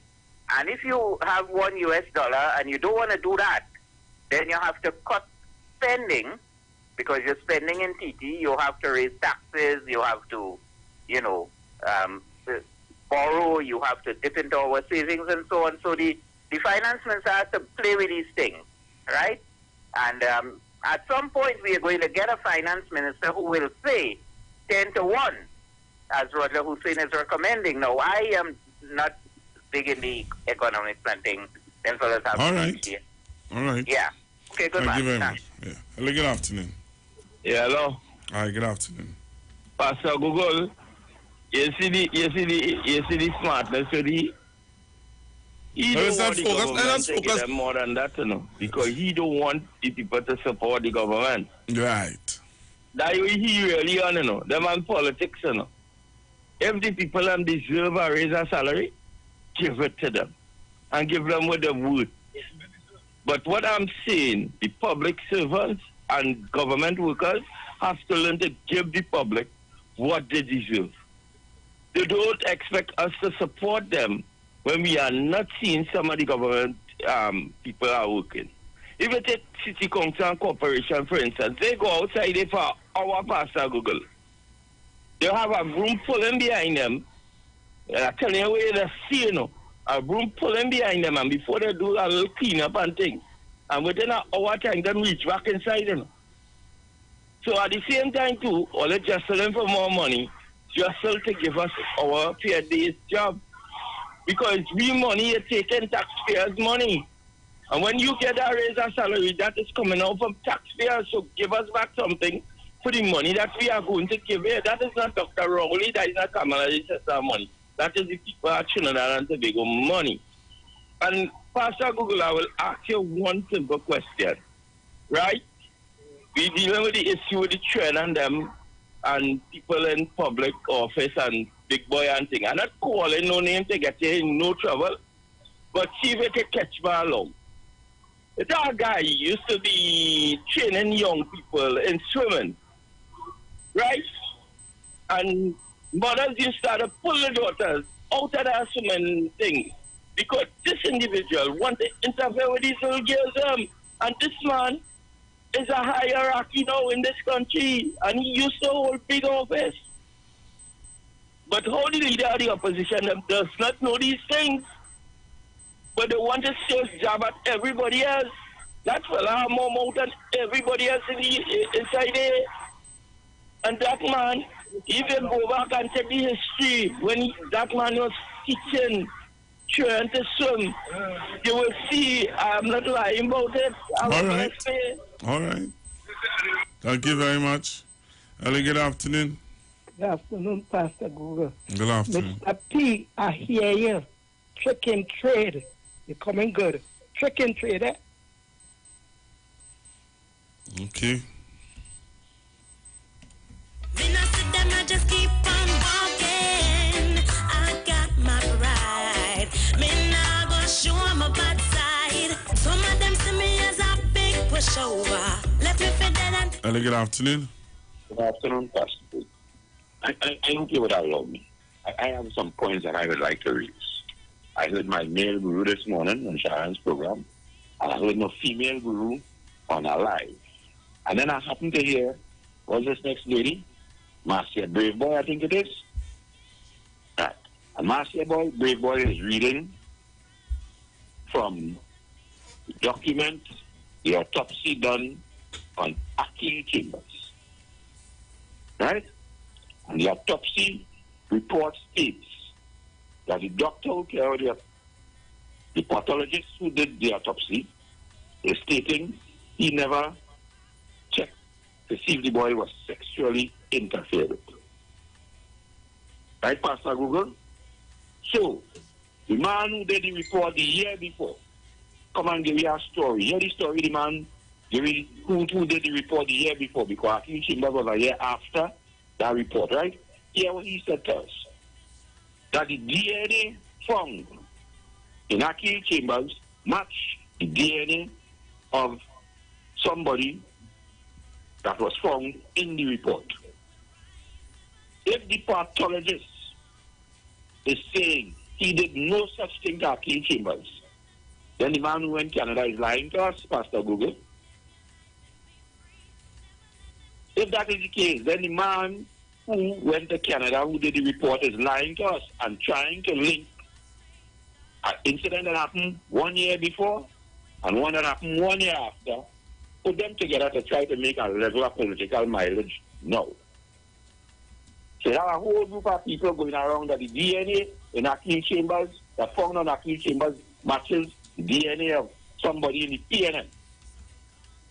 And if the pathologist said he did no such thing, he said it seems as though the young boy was sexually assaulted, but he can't tell if it was current or how long ago, because he did no test where that was concerned.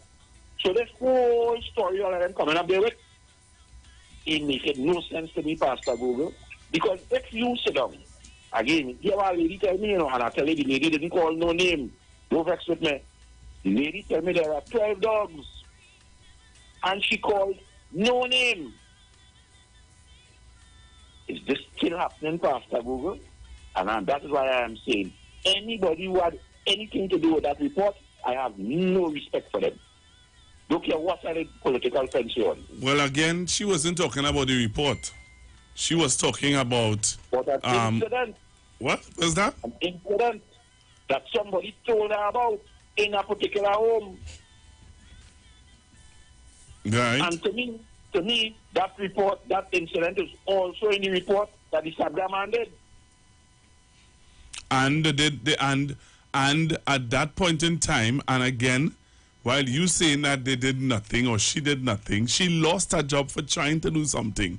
I think that's what I'm trying to get through to you, but you're not accepting that. But you don't have to accept it. I live in this country, so I know what she did. I know what she did, and I saw what she did. You could tell me something, or you can't tell me what to think. My choice, I could listen to what you're saying, but my determination is to determine what you're telling me, whether it makes sense or not. Right? Yeah, what's going on? I had a nun, after hearing what the man did, the nun take the kitchen towels. I didn't say that, she said so. Take the kitchen towels and burn it. Anybody tell me who is the nun? What become of the nun? I think the nun name was called. Exactly. And this is the point I'm making. Since the nun name was called, what was done to the nun? Was the nun removed from that institution? But she said, but wait, just now. Again, you said it just now. You don't have to agree with what I'm saying. You don't have to reason with my reasoning. But I know what I know. Hundreds of people, wait. Hundreds of people in this country met me. People meeting me on the road and telling me to kill this talk with you because they know what I saying and I know what I saying. I hear you. A lot of people meeting me and they saying to me, Pastor Google, we know what Verna St. Rose have done in this country for children. I'm not disputing that, Pastor Google. Yeah, but then why are we coming? What? I expected because I expected. Let me tell you something. Verna St. Rose, you see what you expecting? I'm not focused on her, you know. But what you expecting? Here what as the Prime Minister said, and he said it in when he returned back to Trinidad and Tobago on Sunday. He put it very nicely. Two people owe this country an apology.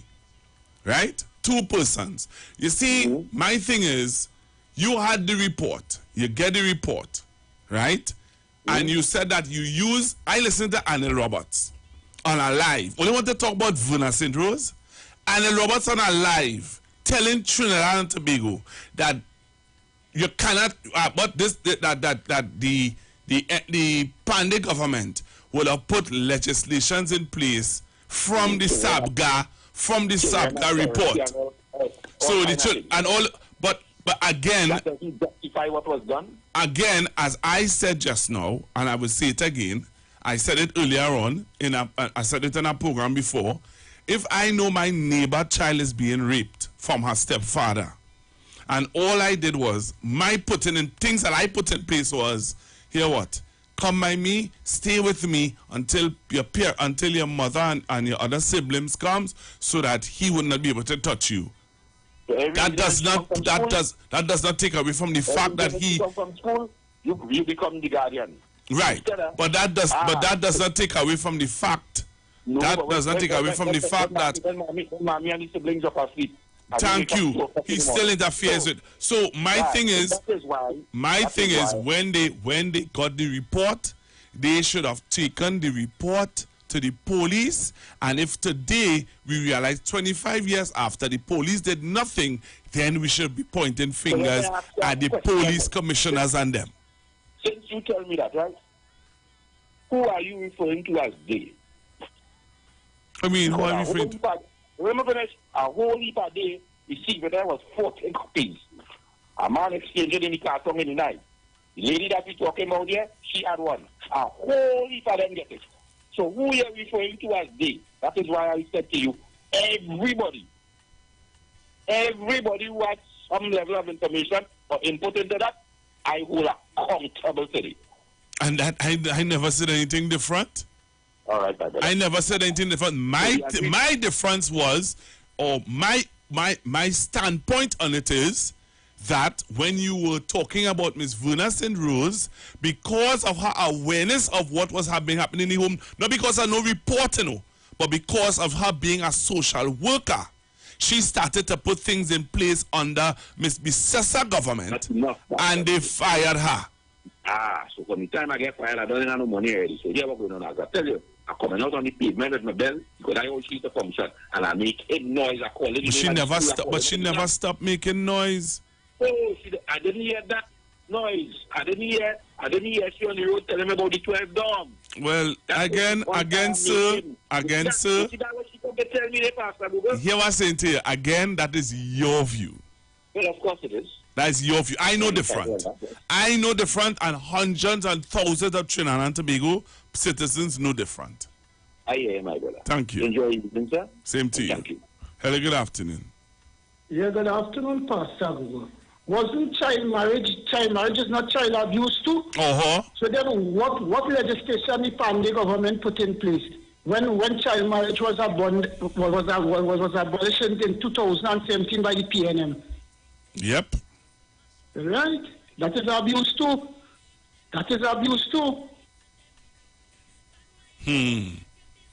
Thank you very much, caller. Hello, good afternoon. Hi, good day, Mr. Perry. Hello. Hi, good afternoon, Street 919 FM. Oh, God, sorry, I called the wrong number. Sorry. Okay then. Thank you. Hello, good afternoon. Good afternoon, Pastor Google. This report, Pastor Google, I just want to ask, is it possible that we could subpoena information or subpoena these people who say that they have information but refuse to call names, like Mr. Robert and them? Because you cannot tell me that you care about anybody in this country to have that information and come out now after 25 years and still calling the person this or the person had this or that, and you're not calling names. These people don't care about nobody, Pastor Google. Nobody. When them come out and talk, it's like if them just making ways for the perpetrators to continue covering the tracks. Call the people and them name if you care about somebody in this country. Now I want to ask, is it possible that we could subpoena the information from these people and them?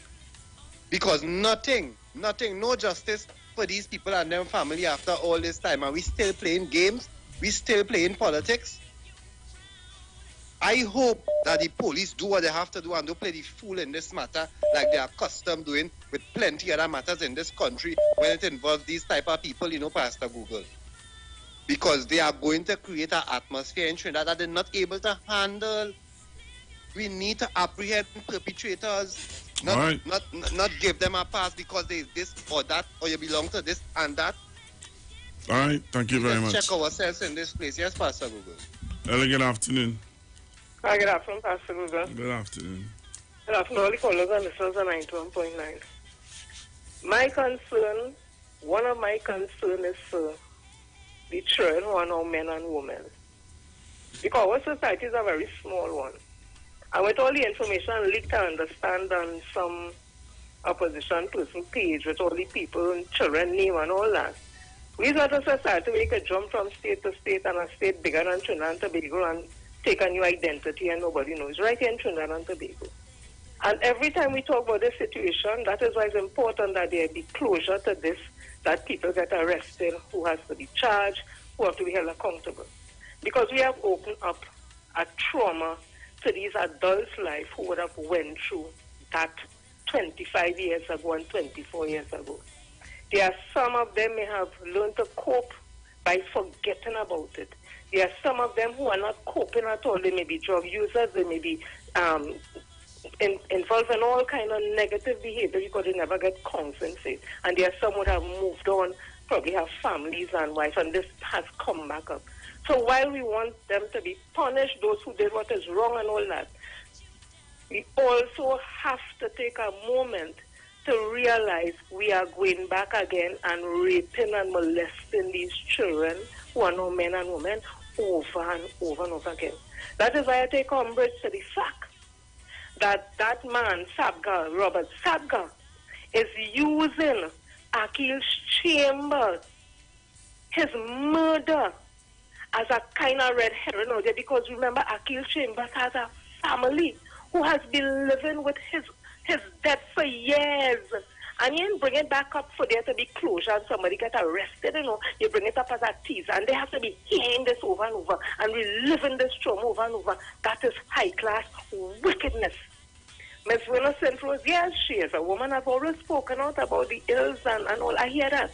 But one thing she said that struck me and stayed with me, she said she knew a home that had 12 dogs that were having sex with each other while the staffers look on. And I'm asking her because I don't know. What did you do when you found out about this home and that was doing? She said that she went to the bishop of the home, the church, the head of the church she went to, and she told him about it. And what about the police? When she did go to the police also. She went to the police. She was I remember when she was talking on another frequency, and the announcer asked her the same thing you asking. And she said to him, and she presented a report to the announcer. Right? And there's no follow-up or something as serious. No follow-up. Yes, I heard, and I commend her for doing that. But you ain't do no follow-up after that. Those children remain in those homes with them 12 dogs. You ain't do a follow-up. I hear her. I appreciate what she did. But something like that, me in front of the police station, every time, I in front of the news station, all about people, I know this thing, you're talking about dogs and with children having sex, So to me, I hear her, but I'm not taking that. I went to the police, I went to the board, and that was it. Something like that. No, and that is where our whole society, all of us have to take responsibility, because some of us in our community know incest, rape going on, and don't say nothing. Some of the parents bringing the man home because they want somebody to mind them, and the child is the pawn in the house. In the home, some staffers know, children know, everybody know, and they ain't saying nothing. So all of we have to be blamed, but there are some who are more and less equal than some. And we are saying Dr. Rowley and this government cannot allow this to pass without something substantial happening in this country. Otherwise, the children will never forgive us. Those who are 40 years old and 30 years old will never forgive us, because we go back up a trauma in their life again, and there's no closure again. So it's like, we, as I say, raping them all over again and abusing them. We have to stand up, and we have to make sure those who are responsible and accountable be held. And you see the ghost where Robert Sabga talking about, I wonder if it's the ghost of the house where supposed to be at home and they have nobody, because that too is ghost. Yep, thank you. Bye. Hello, good afternoon. Pastor Google, let me say a pleasant good afternoon to you, and hope you have a wondrous, fantabulous, splendiferous, tremendiferous, marvelous, and splentastic day today. Pastor Google, I heard a clip from the Prime Minister of Trinidad and Tobago press conference yesterday, and the Prime Minister was very phantasmal in his delivery yesterday. Let me repeat that. The Prime Minister of Trinidad and Tobago, Dr. Keith Christopher Rowley, was phantasmal in his delivery yesterday.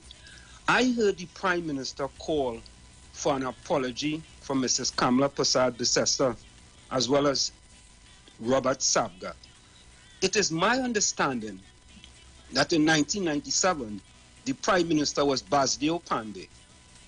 The Minister of Social Development was Ram Saran.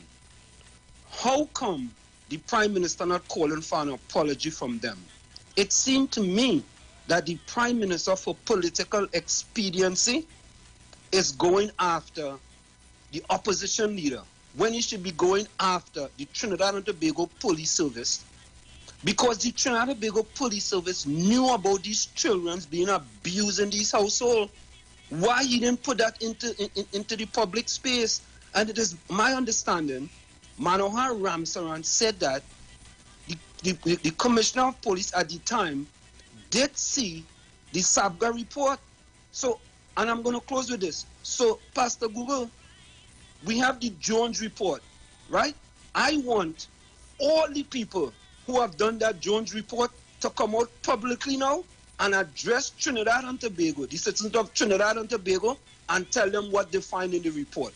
Because it appears to me, if you do a report and you give it to a ministry, you have your job done, you're still supposed to come out and tell them what you find. And the PSA hater, I'm glad you corrected her. I am glad you corrected her with regret to Ms. Verna St. Rose. She did all that she can do, but the PSA hater still trying to show under the bus. Pastor Google, you have a wondrous rest of the day. Thank you very kindly. Bye-bye.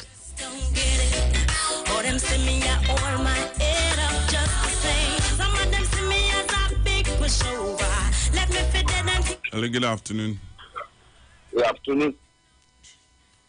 The person had now talked, they are real fool. He even know what's going on. Just talking because they are rat hole in him out.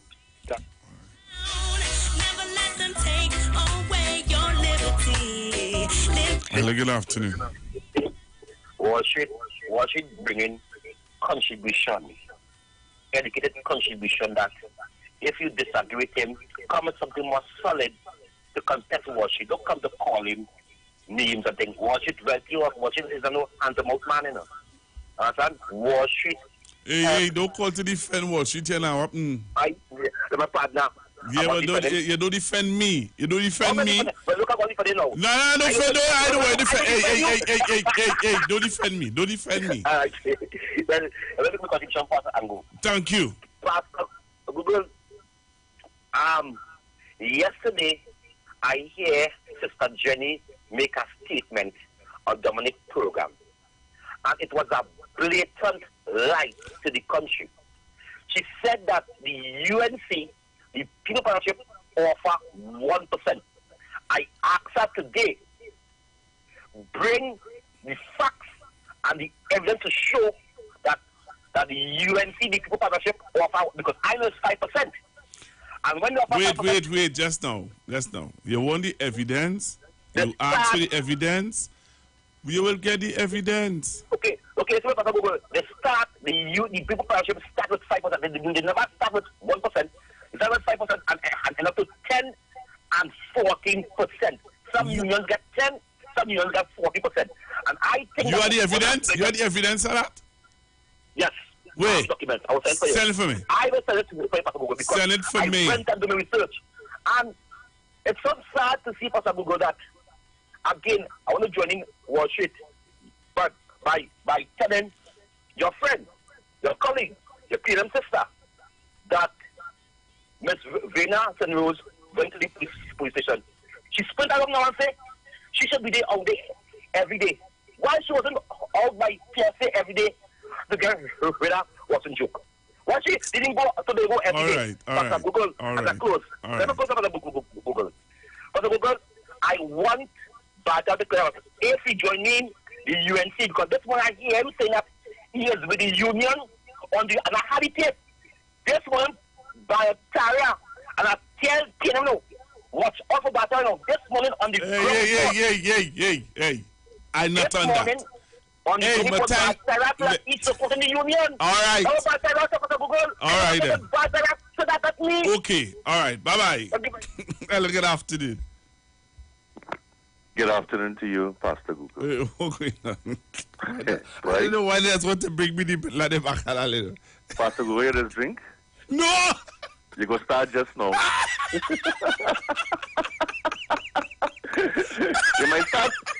You might start small, but you go start.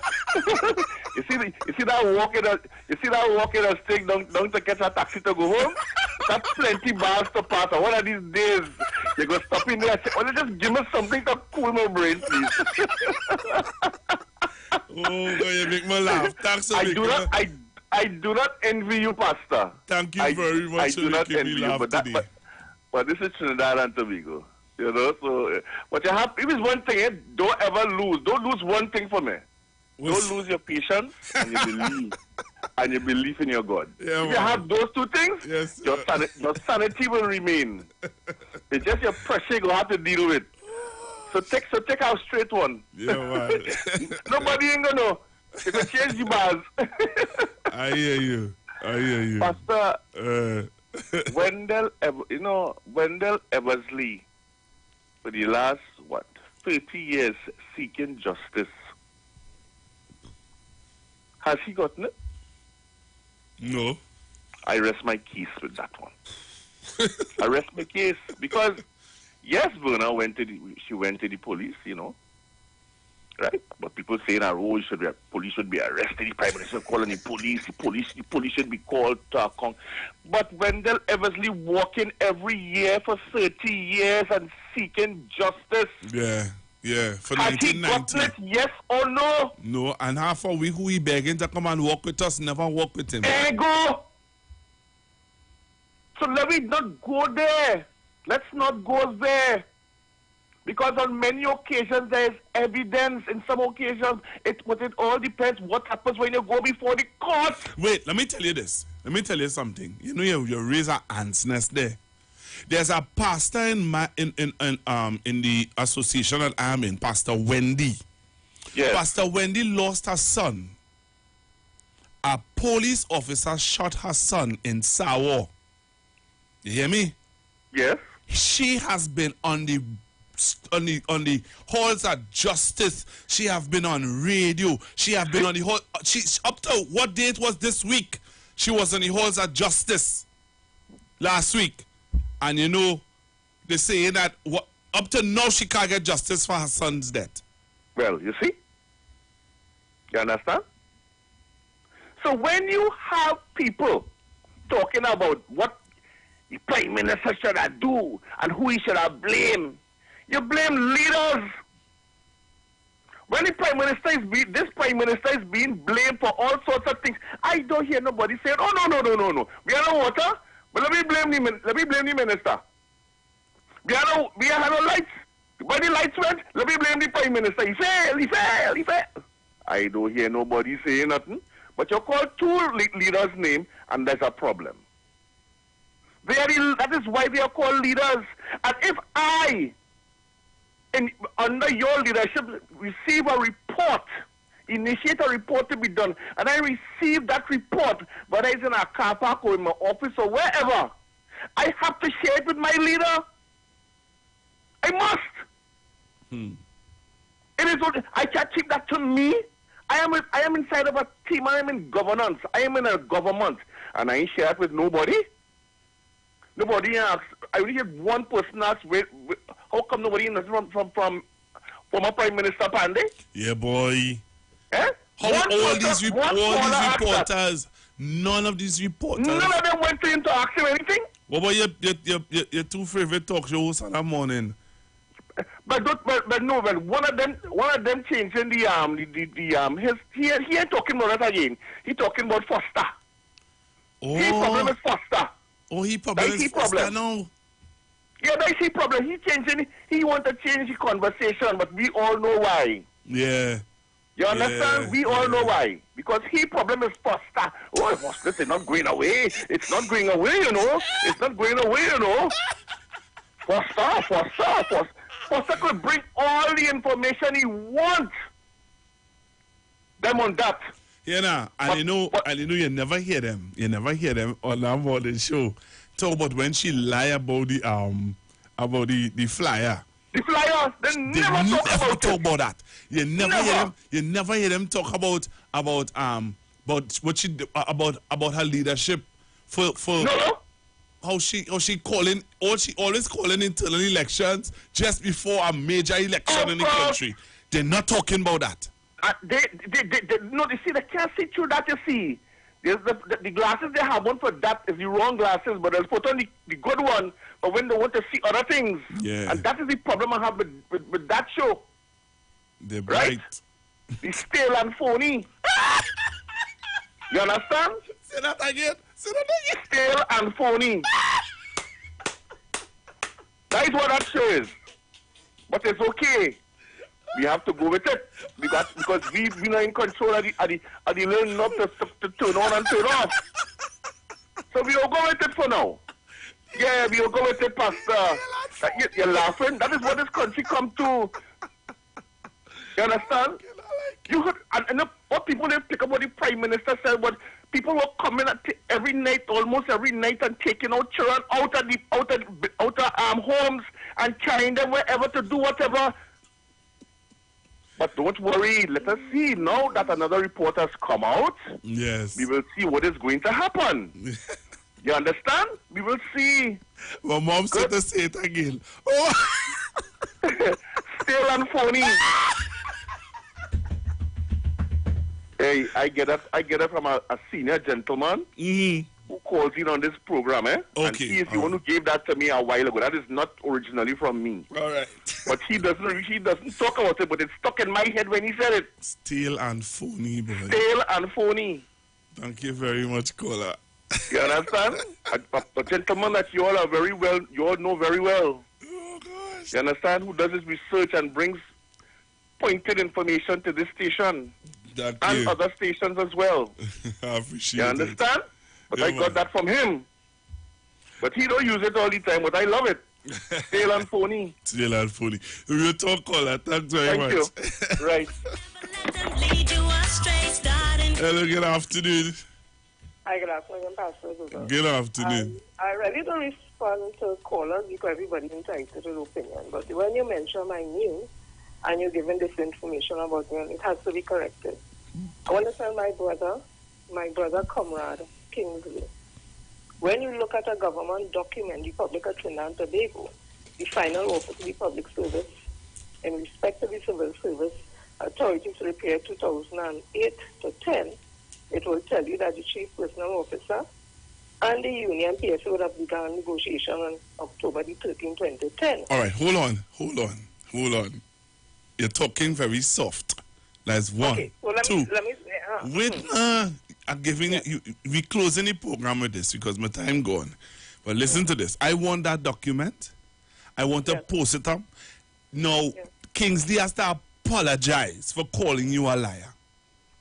Once he doesn't do that, he can't call my program again. If what you're saying is the truth, I'm saying it publicly, Kingsley. If what Sister Jenny is about to say is the truth, and I post it up for everybody to see that it is the truth, because when she sends it to me, I'm going to put it up on WhatsApp for everybody to see. Kingsley, you have to come and apologize to Sister Jenny, or else you can't call me back. Go ahead.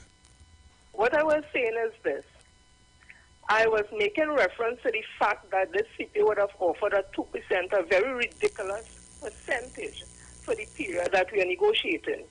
And I would have referenced that is not the first time this would have happened.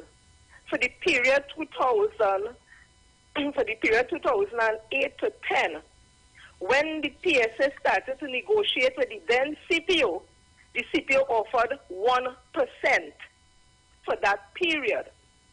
After further bargaining and negotiation in the process, it moved to 5%. That is when I think it was that Mr. Muller said take a 5% and what? Wine to Not decide. wine to decide. Yes. So, Brother Kingsley, you need to understand something. There's two things about me that you wouldn't get, that I was lie and I was thief. I bring credible information. As for you saying that you didn't see me marching to get what's in Solomon Jukos, people would tell you that also is a blatant lie. So I know you want to make your point. You're very emotional. I listen to you, and it's good to have the passion and the emotion. But please exercise some emotional intelligence. I do not allow my emotions to get the better of me where I'm not logical in what I'm saying. My voice may sound very high-pitched and very passionate, but I'm telling you something. When I speak with clarity, I speak with truth, and I have my information to back up whatever it is I say on the radio. So when they were negotiated in 2010, tell us again how the process started. What did the CPO offer on the table? The process started with 1%. Never. The CPO offered 1%. Mm-hmm. And the union continued because the CPO could say 1% because there's a counter proposal. I give my proposal, you give your counter proposal, and then we start a bargain. I show you me ain't taking that 1% and whatever. Just like now. So just like now, where just like how they're offering now, 2%. Yes. Mm-hmm. The union could say just like how the police, what's his name? Exactly. Said, here what? We're not accepting the 2%. So we are willing to negotiate. That is what took place. Not be willing to negotiate. The next stage is they go and you sit down there with your counter proposal to what the CPO has, and the bacchanal starts there. Right. So you're saying that took place in 2010. That took place in 2010. The CPO started at 1%. Beautiful. Send me the information.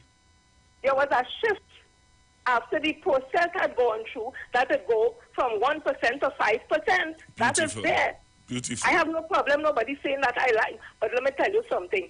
Come and talk the truth about me because I don't lie on nobody. So, Brother Kingsley, I'm going to send it for my comrade here now, and he can post it, and you can read it and interpret however you choose to or not. Thank you very much. Allow me the opportunity. Thank you very much. So tomorrow, please God, we're going to post up what Sister Jenny is sending. We're going to post it up. Kingsley is saying that they started at 5%. Sister Jenny is saying, no, they started at 1%. And she has the document to show. We are going to post up the documents, and we are going to allow the debate to happen. I'm out of here, Trinidad and Tobago. Talk to you tomorrow, please God, at 11 o'clock. Right? Stay safe, stay strong. The views expressed are not necessarily the views of the management of the Street 919 FM. So tonight we're celebrating. We don't break down some barriers. We don't mash up some walls. We don't put the devil in the place. So we're going to celebrate. Hey! Say, remember body, remember body, remember body, remember body. Hey! Listen! He is a great God, an awesome God, a strong God. There's nobody greater, a God